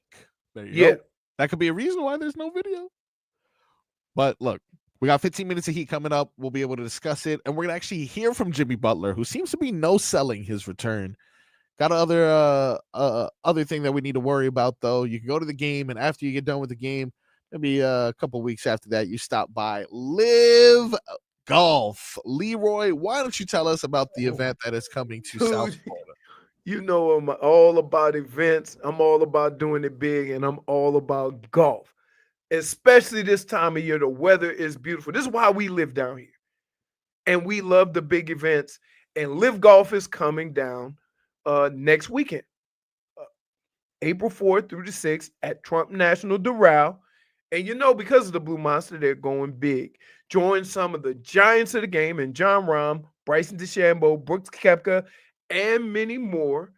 Not only that, they got huge DJ sets, epic street food, and ska punk legend Sublime headlining. This is how I enjoy Live. I go sit in my one spot. I have me a couple of cocktails. They have all the merch you can buy, whatever. They have tents all over the place. The music is playing. You can sit in one spot and see all of the golfers. You don't have to be there all day. You sit at one spot. They all tee off at the same time. So you can sit in one spot, just see all the players come through your spot. Grab your tickets at livegolf.com. That's livegolf.com.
What is it good for?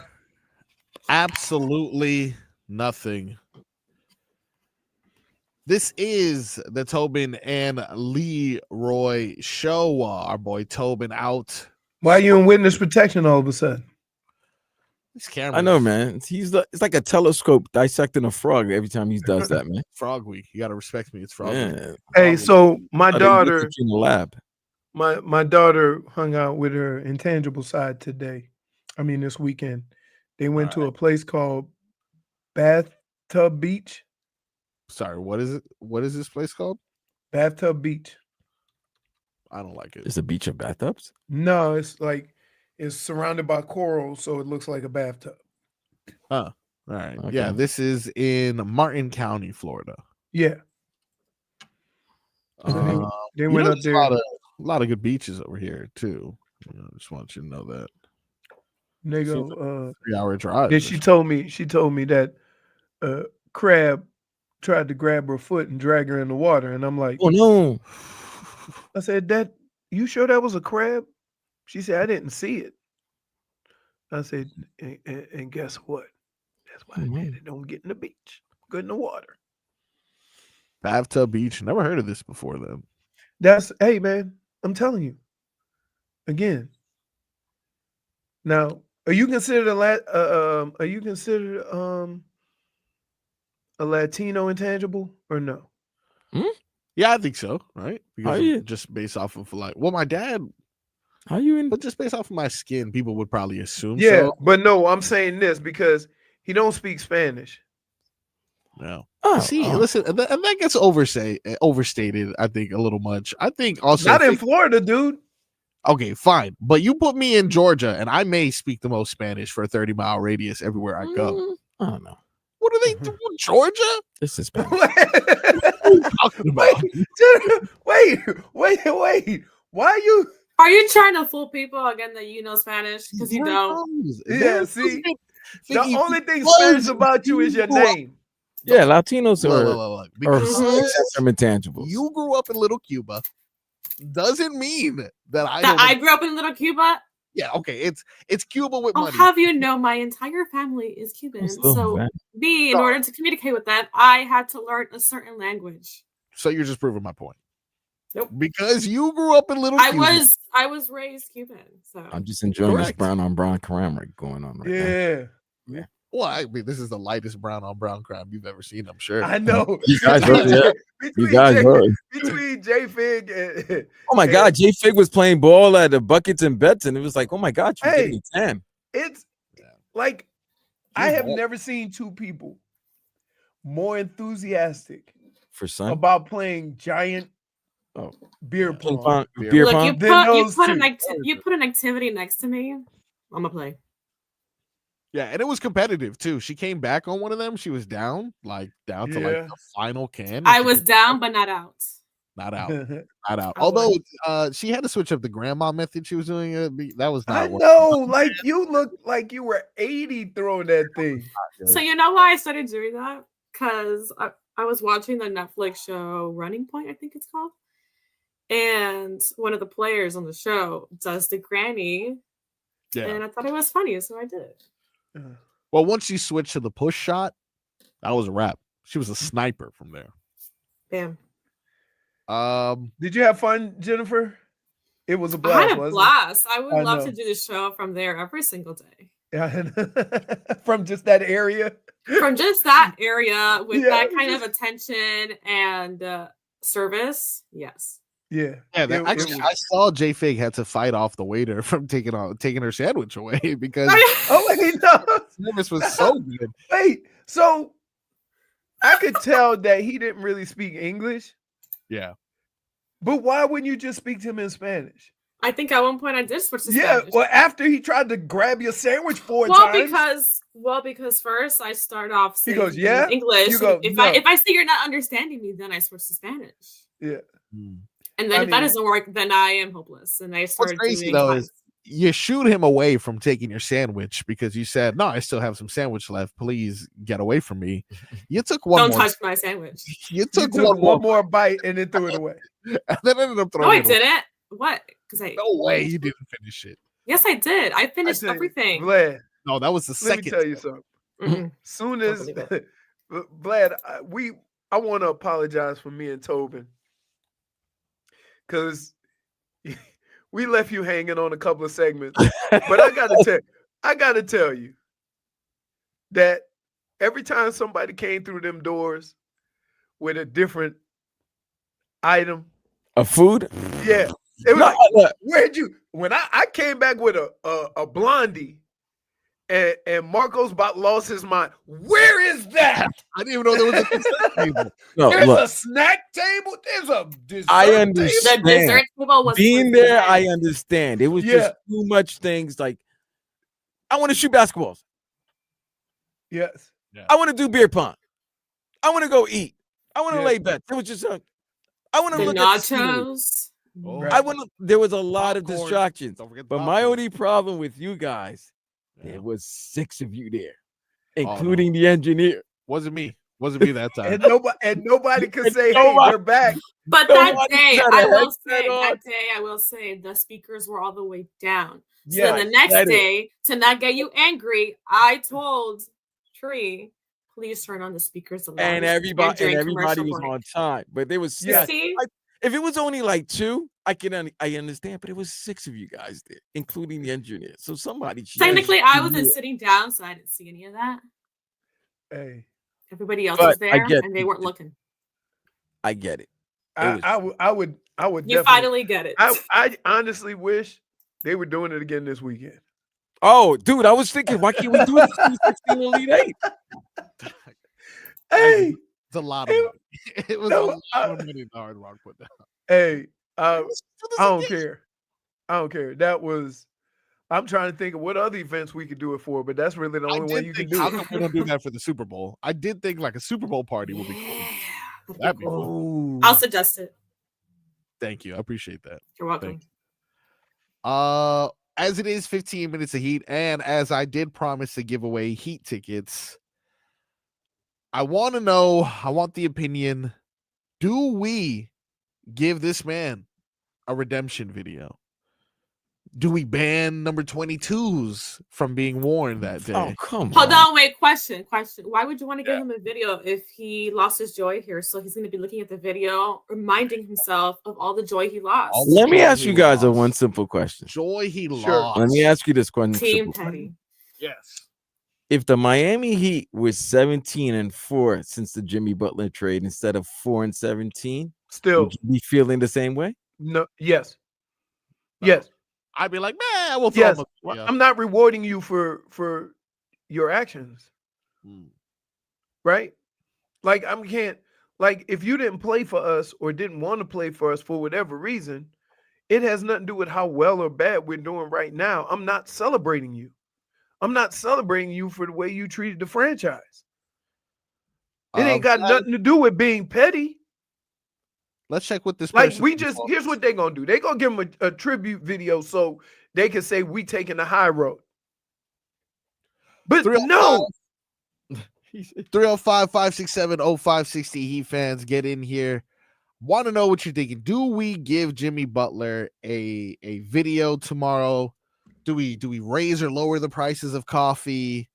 Do we play nothing but hip hop so he doesn't get in the zone? You know how much he loves his emo or he loves his country music.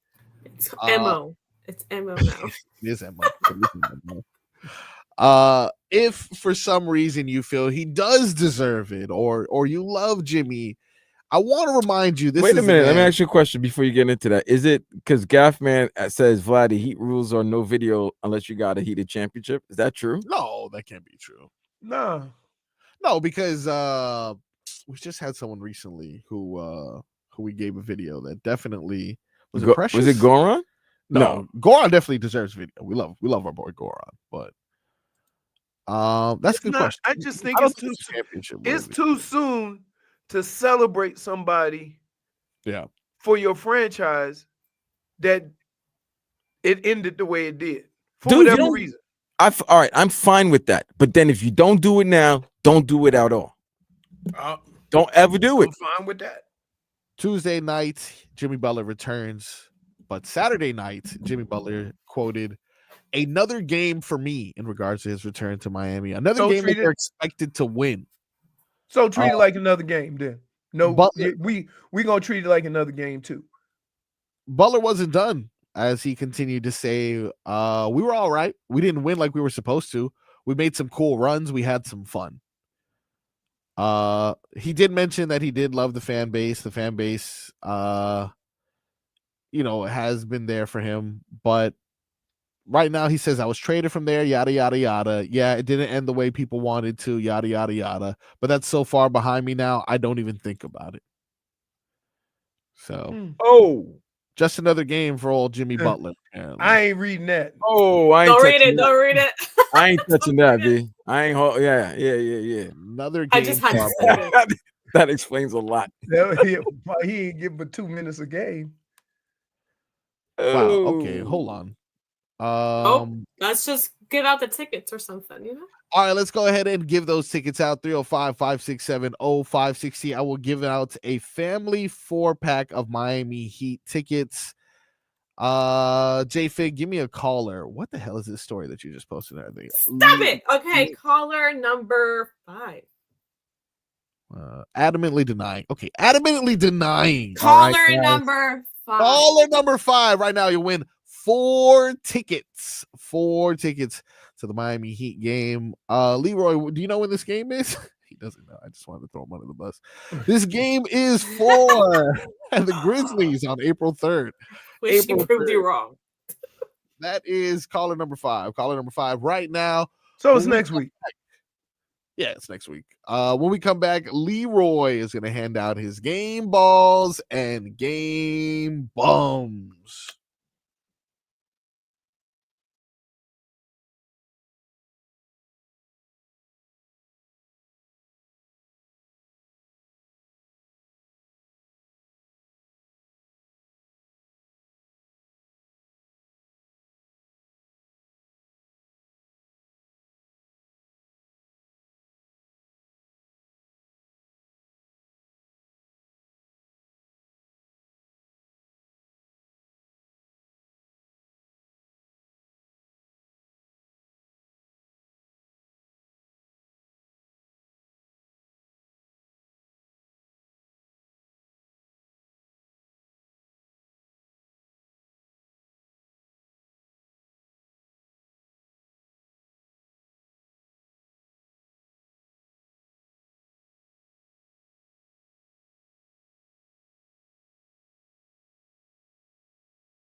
Welcome on in. It is the Tobin and Leroy show live on YouTube, live on Twitch, Miami 560 WQAM, live right here on your AM airwaves, as well as the Odyssey app. Which, speaking of said Odyssey app, the NFL never sleeps, right? The draft is not too far away. The Heat and the Panthers are heading into the stretch run of their seasons, although in opposite directions. Canes news too, and everything else happening in sports. Don't miss a thing. Download that free Odyssey app today to keep up with our show and all the sports news. Make Tobin and Leroy your favorite show. Now, before we went to the break, I let you guys know that it was time for Leroy to give out his game balls and game bums from the weekend that was. Although I got an idea, it's probably going to be buckets and bets. No, I'm gonna save that for later because I got to basically do game balls and game bums twice. Yeah, on Monday. So I'm gonna save it.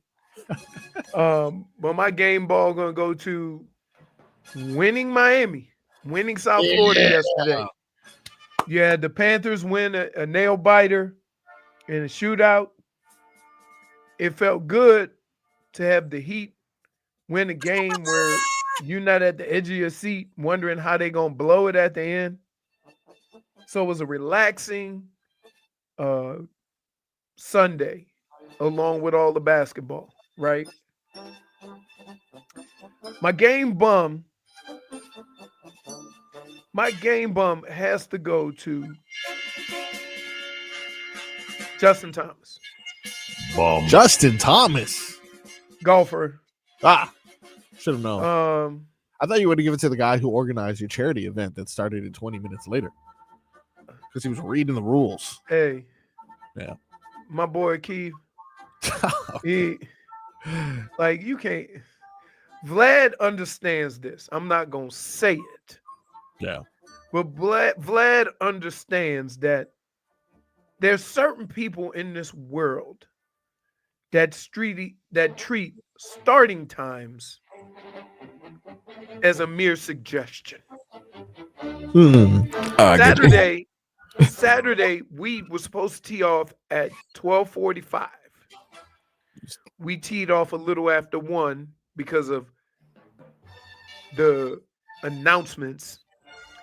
And I didn't get off the golf course until 6:30. Damn. Yes. So, I'm going to chalk it up to being able to hang out with my friends again. Had a great time. But you didn't need to. But knowing that every year for 1 or 2 days, I'm gonna have to go through this. Oh yeah, but you have to get yourself ready. It's like I have to get myself. You can't get yourself ready. You can't. You say it's gonna be longer than you normally play, but you can't get yourself ready for it. But back to Justin Thomas, had a 3-shot lead with 4 holes left. Lost by 1. Oh, he bogeyed 2 holes. Somebody else birdied 2 holes. Right. I think it was Victor Hovland who ended up winning. So you could easily say that the guy went and won it, but no, because you bogeyed 2 of the last 3 holes to give him an opportunity. Right? Worst case scenario should have been in the playoff. Simple as that. So I know golf is hard and I get it, but that right there, you get the big bucks because you don't do stuff like that. Makes sense. That is Leroy's game balls and game bums of the weekend that was. Bum. If I had to give my game balls and game bums from the weekend that was, my game ball probably go to Andrew Wiggins. Excellent performance from him.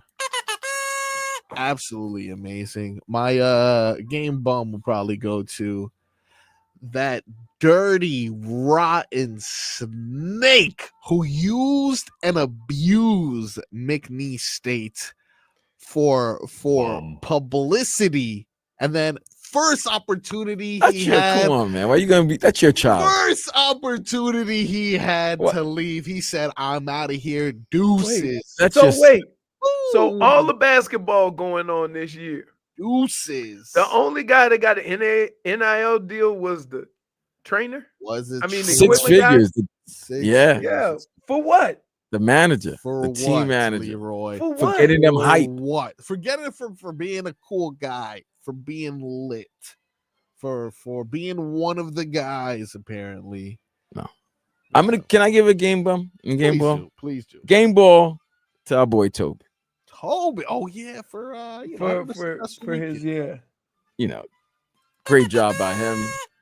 Very knowledgeable. That's his thing. I told you. As mad as he gets me asking him hockey questions, if I need a fight question on any card, he'll break it down. But my game bum. Yep. And I don't like to call anybody's parents bums. Oh. But Jayden Daniels' mom, come on. Why are you blocking? That was JuJu. What happened? You didn't see the video, Leroy? JuJu Watkins was, they're at the NCAA women's tournament. I think Jayden Daniels came to see, I don't know who they, if it was like a family member or whatever, he came to see a team play. And so just so happened, JuJu Watkins was also at the game and watching the tournament. And they were conversing. And obviously you see Jayden Daniels and JuJu Watkins, they're talking. People going to take pictures. Out of nowhere, the mom comes and sits right between them. And she sees the camera looking at like them. And then she's like pointing like, no, don't get it. Like, confused, like don't think there's something going on with them or anything like that. Blocking? She was blocking, strong blocking, bro. She was blocking. Wow. Strong blocking. She looked like Larry Tunsil out there. And yeah, she looked like Dwight Stevenson. She was blocking. It was like, wow, so she basically physically cropped JuJu out of the picture. No, bro, they were sitting like they were just having, conversation. And they were very happy. Then the next time you see them, you see mom in between. They look very, very that's happy. raggedy. They look like, you know what I'm saying? Like he said, that's raggedy. That's raggedy. I was just wow, man. And it was a quick turn too, because you look at the score. California had 14 when they were next to each other smiling.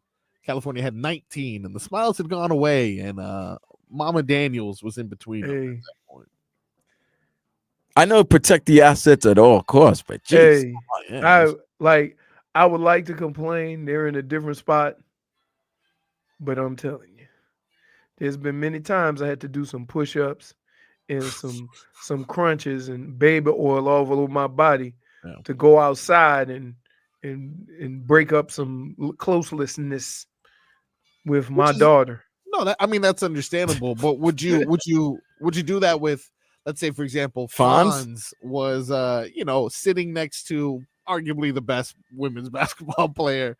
No. Like a random, But then here's the deal. I don't know how my wife would react to that. Like, I think she's cool. Like, she doesn't seem like she has that in her. But it's something about when a mom sees their son getting more attention from somebody else other than them. Right? That's just JuJu. It's not called mama's boy for nothing. If anybody's gonna understand Jayden Daniels and what he's going through and everything like that, it would be JuJu. She's an athlete. She's a young athlete who's very good at her early age. At an early age. They both young. They're not that far from each other. Come on, man. I think we could have had opportunity there to get some super babies. I thought so too. That's what I'm saying. Hold on. Two-time player of the year in college. First of all, let me put this out there. Down the line, of course. All of us have dated somebody at one time or another where the mom or the dad is like, and they don't step in, but they, they have questions, right? That hasn't never stopped you. So if it is going to go anywhere, that mom ain't going to be with her baby all the time. All right, so I think Figgy has the pictures now. This is what they were like initially, just sitting down, enjoying the game. They look to be, probably they just chit-chatting. They're just cool. Very engaged, cute. Yeah, absolutely. And then this is a few moments after. That is not it. Hey, pancake. That's crazy. Hey, you know what's also crazy? If you told me that was JuJu's mom, right? Same complexion, same. Yeah, that's crazy, right? Now they look like they're literally looking around her, and she acting like she can't see neither one of them. Yeah, absolutely. We know what you did. We know what you did. That deserves a -1. Oh yeah, that's a yo. Come on, man. That's -1. That's a game blocking. Blocking. That's crazy. We bring that to Mike B. He's like, for blocking. What are you guys doing? Oh, that's great. That's bad. Jake Otto Atkins, she coach Eichenberg. So, Figgy, do you have any game balls, game bums before we go to break? No, but you guys are bums for making fun of Tobin and his outfit. He was out there living the dream, and look at you guys making fun of him. Yeah, that was good though. You got to hear about some of these. Remember some of these guys. Go back and screenshot that if possible, because that was a historic run. If I'm not Schmeaton was on fire, bro. Oh, fire! Tony Roma. And you using that? You using all the comments about those surrogates to make fun of him? Why did she say she gave me a new name? Surrogate shamer. Surrogate shamer, okay? Because that's a great one. That was a good one. Hey, is it okay for me to live vicariously through It's not other people coming up with the? Yeah, I'm not. I didn't make one up. You didn't make one up. You're doing it through other people's eyes. Okay. Fat shaming is if I had created some of that work. Yes. I'm just doing my job. Who's to say you didn't create a new account just to fat shame? No, I wouldn't do that. Because you ripped off the patch. Oh wow. That was all Schmeaton. That man was hitting from every part of the court. He's got a shaming patch. How much did you pay Schmeaton to say these? You know he don't like nobody. How am I send him some money to do something? Schmeaton gonna take my money and run. Schmeaton to take my money. Yeah, he pulled a Steph Curry. He shot one and turned around and was like this. Yeah, it was great. All right. When we there you go. It is shaming wiggle room for you, okay? No, it's not. You will stop at here. Wait a minute. Wait a minute. Roy. Fat shaming is only fat shaming if I'm the one. You can't keep putting rules behind your fat shaming. It's not. Okay. I said, here's the rules. Okay? I would not fat shame anybody. Did I fat shame anyone? Yes. No, not this time. No, I did not. Not this time. I called him a bagel. We're watching it. We remember on Friday. I read that off the Twitch. You did judge Marcos. Judge me for having a plate. As if Figgy didn't add a sandwich to my plate as I was getting ready. What? No, I didn't. No, I was just. I was not making. Wait. So if I'm talking about you eating, that mean I'm fat shaming? No. You walked by and said, "Huh, funny how someone's got a plate." I think that was the exact quote. More or less what I. No, but I was saying that more along the lines. No, you said that, and then Marcos was like, "Whoa, there's two people with plates here. Why are you gonna point at me?" Huh. Not surprised. Someone has a plate over there. Fat ass. No. Okay. Hey, co-signing shaming is not shaming. You know what? You're just mad that I'm telling you like it is, okay? Oh, you guys kept saying I was hard on you with these things, but I'm just trying to make you a better person. I'm not. I wasn't shaming, but sometimes people say some stuff that's like hilarious. Like even your hilarious. Okay. You just call me a surrogate shamer. That's cool. Like where else would you hear something like that? I did. All right, when we come back, we got more quibbling headlines and a top 5 double dip of the most successful athletes outside of their respective sports. We got that and much more on the Tobin and Leroy Show.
Welcome back to the Tobin and Leroy show. Final hour of the show.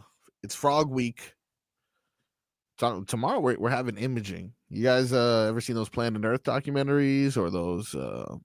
I can't even say the publication because I know an AO is going to come after this, but the BBC Nature documentaries that have an amazing plethora. Hey yo, yeah, that's what I was waiting for there. It is Frog Week. Tobin is out. He is too good for us now that he is a professional dirty boxing play-by-play specialist there.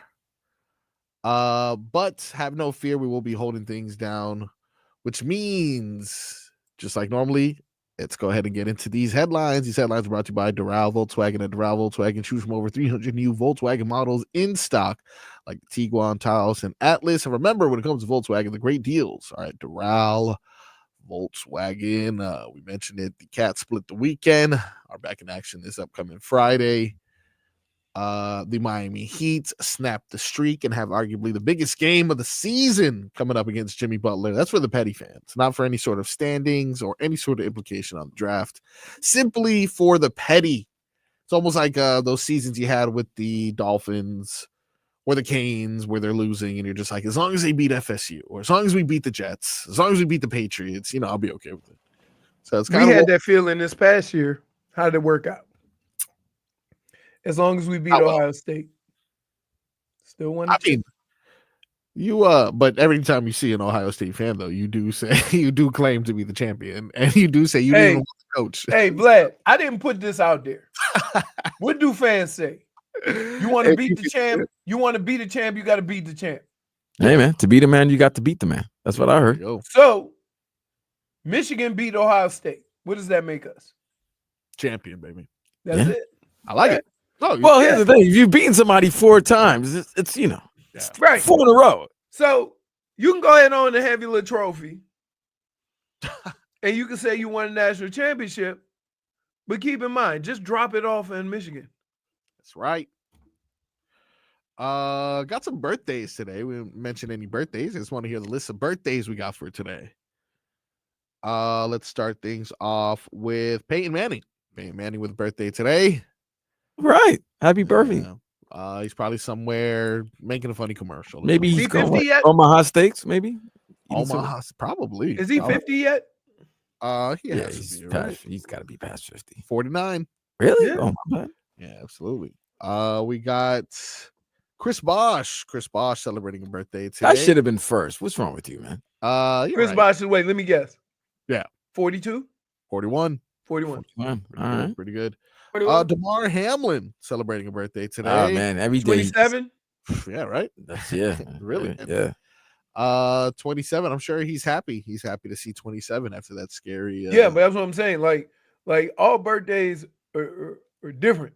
Yeah. Like DeMar Hamlin having a birthday. For sure. Amazing. And being able to play football. See another birthday. Yeah.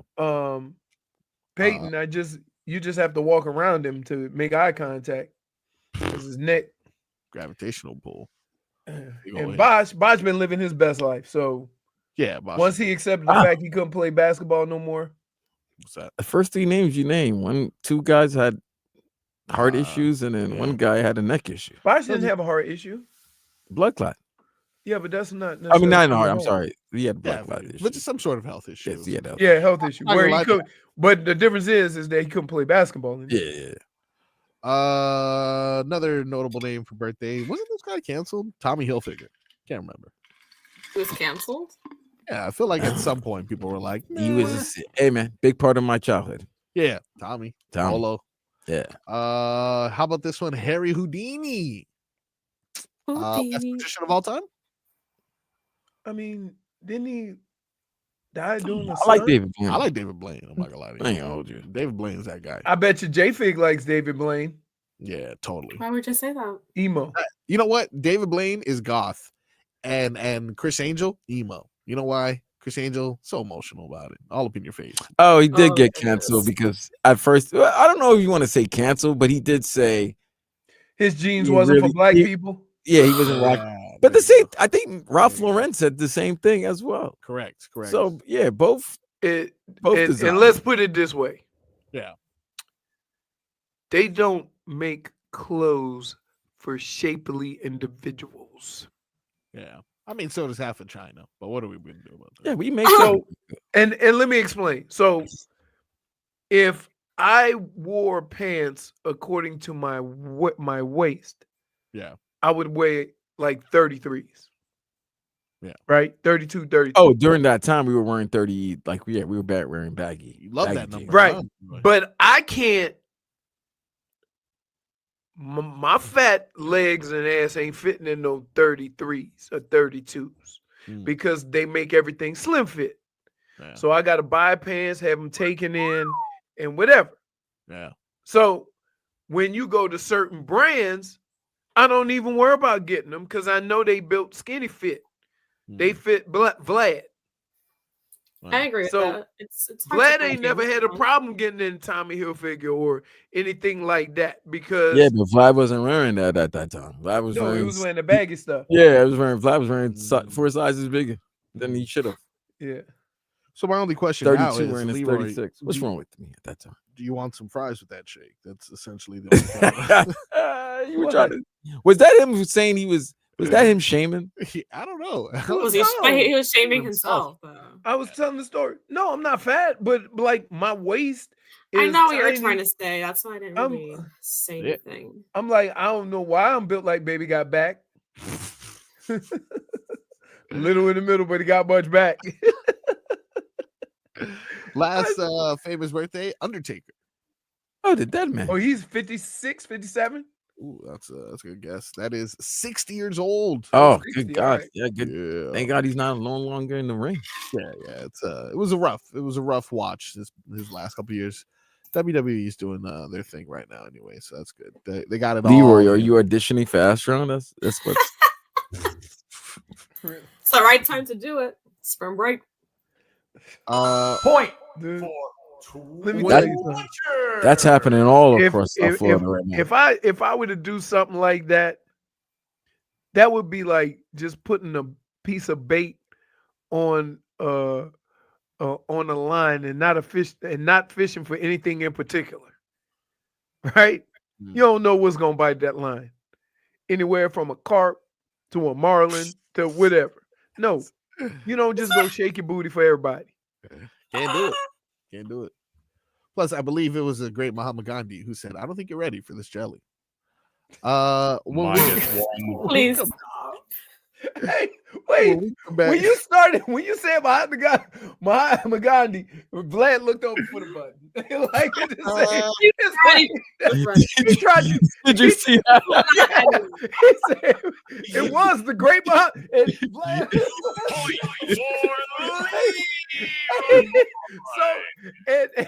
and the funny part about it is he tried to hit it in advance before you could even say it, but he couldn't find it quick enough. I think he said it. I'm not sure. I'm almost positive. But when we come back, we have a top 5 double dip for the ages. Top 5 athletes who are successful outside of their sport in honor of our boy George Foreman. But before we get to that, Leroy, why don't you let us know about the funnest, if that is a word, golf tournament coming to South Florida? You know what? Liv is coming back to Trump National Doral next week, April 4th through the 6th. And it's huge. It's something you've never seen. It's at the Blue Monster, and they do go big. There's phenomenal golf there, major champion winners like John Rahm, Bryce DeChambeau, Brooks Koepka, and many more. They have huge DJ sets, epic street food, and ska punk legend Sublime headlining a concert on Saturday night. Now, it's a little more lively. Just imagine if you watch golf, the 16th hole at the in Vegas, the tournament they do in Vegas, or is in Phoenix. Sorry, the Phoenix Open. That thing is massive, or I think it's the WM right now. It's massive. It's raucous. It's crowds. It's drinks. It's food. whatever you want, and you can enjoy all the golfers sitting in one spot. Grab your tickets at livegolf.com. That's livegolf.com.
5 double dip time right here on the Tobin and Leroy show. Frog week, like I've mentioned multiple times, which means the silly will commence. We talked about the unfortunate recent passing of icon George Foreman, who much like his success in the ring, experienced success out of the ring. Marcos, have you ever seen George Foreman fight? I've seen YouTube clips of, what was it? Was it Rumble in the Jungle? Was that him or was that Frazier Ali? You ever see him on Joe Frazier? Joe Frazier's a strong man. He moved Joe Frazier. Which one was George? Rumble in the Jungle was Frazier? No, but that was Ali and Foreman. Okay. Yeah. Okay. So that Rumble in the Jungle. Okay. So then, yeah, I did. Is that the rope-a-dope? Where? Yeah, that's the rope-a-dope. Okay. So I've seen more of that in Will Smith's representation of Muhammad Ali. That is the only thing, and maybe a YouTube clip. That is the only thing of George Foreman I've seen in regards. But the thing is, that was in the 70s. Yeah, he won the title again in the 90s. Crazy. No, absolutely crazy. Absolutely crazy. Comeback story for sure. Resilient man, excellent boxer, excellent big dude. Now let's go ahead and get to the top 5 double dip list. This is ranking the top 5 athletes who found success outside of their respective sport. Let us start off with number 5. Tony Hawk. Tony Hawk. Now, of course, skateboard fame, very, very popular in the 90s, but it was his video game that found success. Probably more success. More people have played the Tony Hawk Pro Skater game than know him as a skateboarder. Did you guys have people nowadays don't even know who he is? They won't recognize him when he walks in a room. It's like, right. You kind of look like crazy. Tony Hawk. Yeah. And mind you, there's going to be a lot of people on this list. For example, like I don't have Shaq on this list or Magic Johnson on this list, because if you get sponsorships from whatever you're doing, I don't really count that as like a business venture of some sort, or at least going out on a limb. I know Shaq is on every possible branding. I know Magic he Johnson owns a lot of stuff. For sure. But I'm talking about you took a risk, you did something different, and actually more people may know you for that than what you actually did within your sport. I know a bunch of people never saw Jordan play, but know him for his shoes. Correct. Jordan is on this list. That is a good point. He is number 4 on the list. Michael Jordan. He would be higher on the list because he's compiled $1 billion. More than that, he just sold a team. Multi-billion-dollar. Look, a lot of his income has been definitely from the clothing, but his greatness on the court is also a thing of legends, which is why, yes, his shoes are important, but no one is also going to forget that he's a basketball player. No one will ever forget why Jordans are iconic. And it's so you're saying people forget Tony Hawk was a skateboarder? Yeah, or he's not as recognizable for like I don't know him. You can put him in a room. They don't know who this. What is his iconic skateboard move? But you do the video game. Yeah, well, that's what I'm saying. His crowning, you asked me what's Michael Jordan's crowning moment, and I can point to so many different moments. You asked me what Tony Hawk did, and maybe he did a cool trick one time, like a 1080 or something like that. Like I don't know. I think he was like for skateboarding. Yeah, he was like what Arnold Palmer and Jack Nicklaus was to golf. That's interesting. Like he's the guy that made skateboarding cool. And correct. So other kids and other people wanted to do it. So that's what he did. Same thing with golf. Yeah. Tiger. Forget how great Tiger was. How about Tiger? Tiger got more people involved in golf that otherwise would have never cared about golf. Yeah, correct. Coming in at number 3. This one's gonna blow your guys' mind. I know it. How do you know? Pat Connaughton coming in at number 3. Who? The guard from Milwaukee? Yes, indeed. The basketball shooting guard from Milwaukee, who was also drafted by the Baltimore Orioles in the 2014 MLB draft before getting selected in the 2015 NBA draft by the Brooklyn Nets. He was first off scouted by the Yankees when he was 17, drafted by the Orioles in 2014, took that signing bonus, went back to school, gave it to his papa, who happened to be a pretty savvy businessman in the real estate world. And long story short, as of right now, Pat Connaughton, due to various retail investments that he has made, has a net worth and assets of the business that he started with his father of over $500 million. And by the time he retires in basketball, will have assets of over $1 billion in regards to real estate. Pat Connaughton, obviously he had a little bit of help there, but gonna be known way more for his. Pat Connaughton could come right now and kick me in the junk, and you wouldn't know who the hell he is unless he had his jersey on. So Pat Connaughton can, but Chuck Norris can.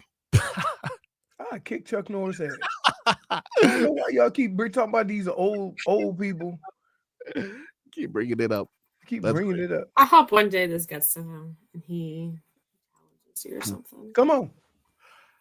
Number 2. Hey, I'm gonna do this to him. Come on, man. Come on, get this. Number 2 on the list, John Madden. Now, yeah, I tell you what, I think his estate still gets $25 a year. Look at that for the Madden game. Look at that. That's not, but here's what I would say about this. Unlike the other people you mentioned, besides Jordan, yeah, everybody knows who John Madden is. Everybody. Well, I wouldn't say everybody. You know, there's very few people on this planet you can recognize by just a voice. Correct. Or a saying. Boom. But you may know, more people may know him for his broadcasting or his video game than they would know that he played football. People don't even know he played football. He was a Super Bowl winning coach. I mean, that's obviously where he found his most success, but he also made it. He got popular with the commercial, the beer commercial, and he was an icon. Dude. He was an icon that stretched. He put it this way: he is one of those people that had a base, but his fame came more from his personality, not more from what he did. Right? His enthusiasm during games and stuff like that. You forget about how knowledgeable he really was in the sport because of his delivery. So, yeah, I could see it, but I would say this. When you go Tony Hawk and you go Connaughton, right? The only person that of that group that I would say was more noticeable than John Madden would be Jordan. Yeah, I agree. Right? I think so far in the list, definitely rank above them. And you know what? He'll probably rank somewhere high with these honorable mentions that we're going to get to right now. Just to recap you on the list, this is the top 5 double dip for the most successful athletes that found financial wealth outside of their sport. Thus far, we've listed Michael Jordan, Tony Hawk, Pat Connaughton, and John Madden. Now time for our honorable mentions. Let's start off with Babe Ruth, who, of course, got into candy. Baby Ruth. Pretty good. Had a wealth for him.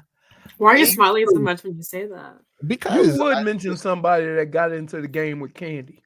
Okay. Wow. What do you mean? What do you mean by that, Leroy? What do you mean by that? Wait. Hold on, Jennifer. Oh, what do you mean by that, Leroy? This ain't got nothing to do with fat shaming. Dude always eating candy. No, I know. Always. I do love candy. He's a child. He's a toddler. Right. Yeah, so I don't know, time. I mean, I know why you stick to gummies, because, gummies and the little chew cans like that, because frogs don't have teeth. Ah, okay. Fair. So he was the guy who had a gummy bear on the desk. Oh, that was me. It was you, the mystery gummy bear. Don't know where it came from. We had all assortments of food and whatever. food was delicious, and then there was just random gummy bear. One gummy bear. It was yours. Wait, of all the culprits, there's only one person who consistently brings candy everywhere you go. Tobin already admitted to it. And it appeared right after Marcos left my side of the table. Right. Hey, while he was saying hi. I have a question real quick. Marco. Yep. How you gonna come hang out with the show and shoot basketball and pop a shot and all that for 4 hours, but not actually do the show? No, it wasn't 4 hours. How long was I there for? 4 minutes. Yeah, on Thursday I was there for 4 segments, maybe. Yeah, maybe even less. Thursday I was there for like an hour. Friday I was there the whole show. Speaking of that, Leroy, didn't you show up at 1 p.m. on Friday and you were gone by like 2:30? Hey, what happened to you? You were gonna stick around with us and play and drink. So here's the deal. I got up early in the morning, went to golf, got worn out. I didn't even finish golf. I left because I didn't want to then show up after work, right? And start enjoying all the festivities while missing work. I just felt it's just like I don't know. It's I mean, like going. It's like also refusing to play in the Super Bowl and then going to the Super Bowl parade. Right. So I'm like, I'm gonna leave early. I'm gonna get there like 12:31. At least, I'll say, I went. So that's the only reason why I did that. It didn't have nothing to do with other than I didn't feel right coming after work to have fun. All right, enough of your excuses, Leroy. Let's get back to the double dip list. So far, first nominee for honorable mention, Babe Ruth for inventing the Baby Ruth candy bar. People are also calling you out because apparently nothing behind it. No proof. All right, let's get to another honorable mention of athletes who found success for something outside of their sport. You guys heard of Vinnie Johnson from the championship Detroit Pistons team? Oh yeah, I know him. I know him. He owns a construction company in Michigan. Yes, but that's not where he found his wealth. He invented the microwave. If you guys don't know, Vinnie Johnson, inventor of the microwave. Minus one. Invented the microwave. Minus one. His nickname was the microwave. Correct. Why do you think so? Because do your research. Because he was a bucket getter. He was a bucket getter. He was a bucket getter off the bench. Dude, then why did they call him bucket getter? You guys are crazy. All right, let's keep it moving. Arnold Palmer invented iced tea and lemonade together. Pretty good. You can find that. Here's the deal. Made a fortune off that. Is that Arnold Palmer used to drink it, and then it became a drink, right?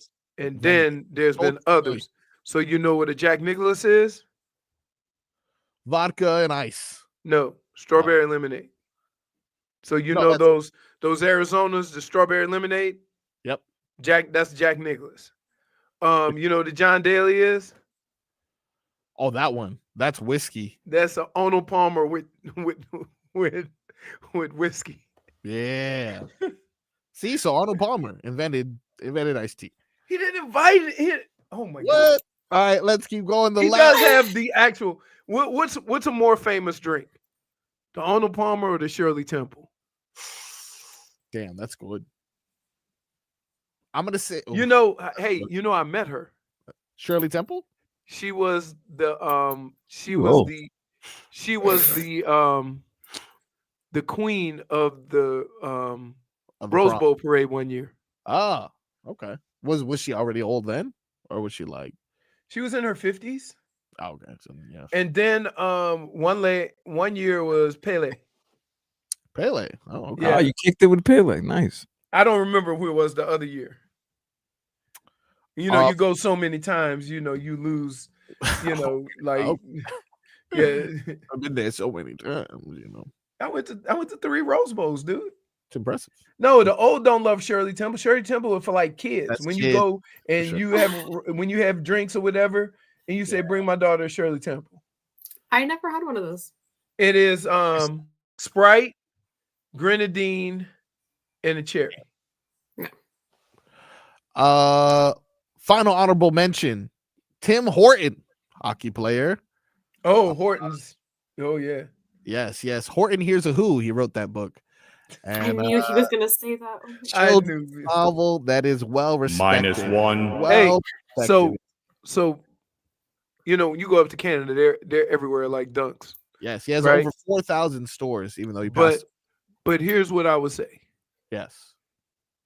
They actually, it's better in that they have like an actual kitchen with people preparing food. They don't just truck it over to the place for the day. And they have something that until you actually have it, don't judge me. Really? Smeethan, go to hell. So they have something at Tim Hortons that doesn't exist anywhere else. Blueberry fritter. You've heard of apple fritter, right? Usually as a kid, you see that big giant donut. That was the apple fritter. Yeah. They have a blueberry one. Oh, goodness. I ate the hell out of those things. I don't know how the coffee is, but 4,000 stores. It's got to be good. they have some down here. They have some in the States. Well, speaking of a culinary success, What are we doing? Sports. What are we doing? Listen, Leroy. Who's the oldest guy I met? Let me see. Leroy, when you said you met Shirley Temple, that's an old name. No, it's not. She was only in her 50s when she was the queen of the parade or whatever. Go look. 1990 Rose Bowl. I think it's 1990. That's 5 years ago. Huh? That's 35 years ago. Yeah, I was in college. That's a long time. Yeah, but you like making her sound like she was so old. She was like 50 then. Number 1 on the list, Channing Crowder powder. There you go. What? Wow. You didn't even put John Orford on there? Why would I do that? He had bagels. Yeah, but I mean, he's number 6 for sure. Dude, I love the way your list starts off. It starts off good and ends bad. It's like, you know what it is? Can I just tell you? Yeah. Marco's list just now was the equivalent to a Miami Heat basketball game. First and second quarter, they bowling.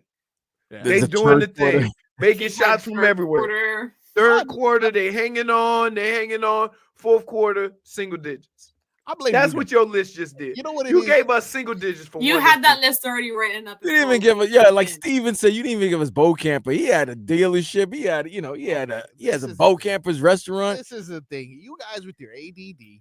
I started this list about 17 minutes ago. It was 10 people. Now all of a sudden we're talking about Shirley Temple. Did you date Granny Smith? Did she give you some apples? And Granny Smith. We can distract you by the chat. It's a kerfuffle here. It's a mess. They said Leroy gave Granny Smith apples. Leroy once dated Granny Smith. That was his favorite teacher. Hey, Jennifer. Wow. I am not. All right, maybe I added the apple part, but they did say you did. Granny Smith. Jennifer, too much. This, wow.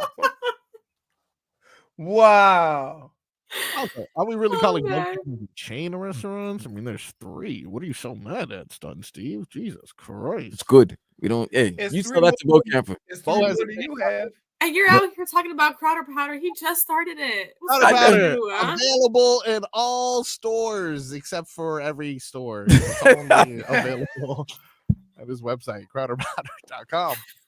All right. Well, we got final segment of the day on the other side. Frog Week.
Time now for our favorite Monday game. But before we get started, Leroy would like to tell us. Let me tell you something about A&T Dry Cleaners. They have the best dry cleaning in South Florida. And if you want the best dry cleaning in South Florida, use our friends over at A&T Dry Cleaners. The owner, Ara, is a friend of the show. How many of you are sick of not getting the direct care and of bad customer service? That's never the case with A&T Dry Cleaners. They are family-owned, 40-plus years. They have a seamstress on site that also is Ara's mom, so you know she's doing it right. And they can do same-day sewing, pick up, and drop off your orders. Just give Ara a call or text them at 954-610-9383. That's 954-610-9383. Any type of alteration you need, any type of shortening, lengthening pants, whatever you need, give him a call. He'll give you a quote, let you know how much it's going to cost and how long it's going to take. And because Ara is a fan of the show, he knows how we like to hook up our people. If you mention Tobin and Leroy, you get 25% off your order. That's right, 25%. He's going to hook you up. So all you have to do is give Ara a call, 954-610-9383 at any time. Once you use A&T Dry Cleaners, you'll never launder your own clothes again. All right, I'm going to start things off here with all right. Oh, no, I'll keep this one pretty quick. My all right, of course, has to go to the event that we experienced this weekend, Buckets and Bets. Absolutely amazing, flawless. All right. I know we've mentioned it multiple times. I'm like, it was just for me, that good, though. Here, for me, y'all know who I am. Y'all know how I do things. All right. We honest people. It's okay. Okay. Yeah. I'm not one of those people that just because the company did it or somebody you know did it, gonna give it the full endorsement and praise. Right? This is nothing like that. I'm telling you, you missed out. The weather was unbelievable. The event was unbelievable. You missed out. I already text Todd. Well, we doing this next year? Because I need to be more focused on how I'm going to attack the weekend. I was too tired when Sunday hit, right? Yeah. From all the golf and whatnot. And I need to plan my weekend more and accordingly so that I can get there early and spend some time there. That's how good this was. My oh no. Unfortunately, it's going to go to Tiger Woods. Oh, no. Woo, Tiger Woods running up through him. He confirms his relationship with Vanessa Trump, posting a couple pics to his account. Said, love is in the air and life is better with you by my side. We look forward to our journey through life together. At this time, we would appreciate privacy to all those close to our heart. Nobody asked Wait. Okay. Let me tell you why they do that. Yeah. Want me to tell you why they put stuff out there first? Get ahead of it. So the paparazzi don't, you know what I'm saying? Yeah. So that's why they do that. He doesn't want to be bothered, but if he is bothered, it's going to be under his terms. And that's the only reason why they did that. Soon as the chatter started, we better get ahead of this. That's it. Not that we care. Well, both of y'all better buckle up. I wish him the best, but I already know the amount of scrutiny that will be coming his way if this doesn't go the way that he wants it to. Wish him let people live their life. You do you. I'm not going to judge. I'm not going to pass judgment on who you with, what you do, whatever. That's your life. And I think more people should take that approach. Stop worrying about other people's stuff. Leroy, who is your all right or oh no? My all right, again, it's going to go to Tyler. That dude was there for damn near 4 straight days? Yeah, just about. Right. 4 straight days. And I've seen him in the morning. Yep. And I've seen him at the end of the day. Let me tell you, he looked like he'd been there all day. right? That dude worked his ass off. So we shared a cigar yesterday night at like 7 o'clock. Right. Good. I'm telling you, he worked his butt off. Because there wasn't a time where I texted him where he's like, hold up. Yep. I got you. What you need. Right? Wasn't a time. Tyler. And I would say more people need to take that attitude. Right? Well, no, just being, as far as coworkers, treating them a certain way with respect or whatever, getting back to you, doing all the little things. I ain't saying you got to give a whole bunch of stuff, but I'm just saying, just being adults. I wish more people would do that. I really, that was a cool job by him. I hope we do it again. I'm telling you, my game plan gonna be totally different. Well, let's just hope that we also have a really good time at Live Golf also. That way continues. No. So I don't know if we broadcast them from there. That's what that's why I don't know. I keep hearing yes. Oh, okay. Then I'm in. That is the best way to see golf. People don't understand. This is how golf works. They have a morning wave and an evening wave. So if one of your golfers tees off in the morning wave, you got to go early. If he tees off in the evening wave, then you got to go evening. You're there in the evening. The way Live Golf is, all the golfers tee off at the same time. So you can sit one spot and they all got to play that hole. So that's one of the advantages.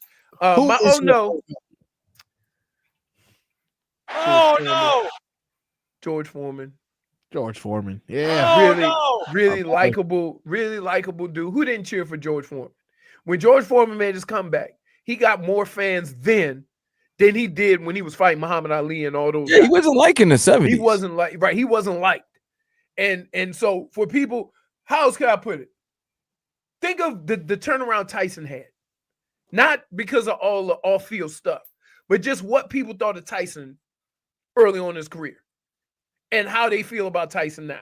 That was George Foreman. So sad to see him go. That's my oh no. Figgy, unfortunately, coming close to it. So if you can, quickly, I will quickly say my all right obviously goes to Buckets and Bets, but it also goes to Tracy Morgan for not letting his throw up stop him from going to Madison Square Garden again. That's gross. All right, Buckets and Bets. Yep. And my own goes to Marcos Smith, by the way. Rick Pitino and the St. Johnny's. Yeah. St. Johnny's. Man. That was bad. That was let down. Were you a Johnny's fan when Mullins and man, I've been a Johnny's man, since Mark Jackson, Rod Strickland, all them guys, man. They had a squad back then. They had a squad. Jason Williams before he decided to shoot his limo driver. Yeah. Don't forget. Vinny Johnson invented the microwave. No. All right, ladies and gentlemen. You're ridiculous. Frog Week continues tomorrow. We'll be back with more Tobin and Leroy. Mañana.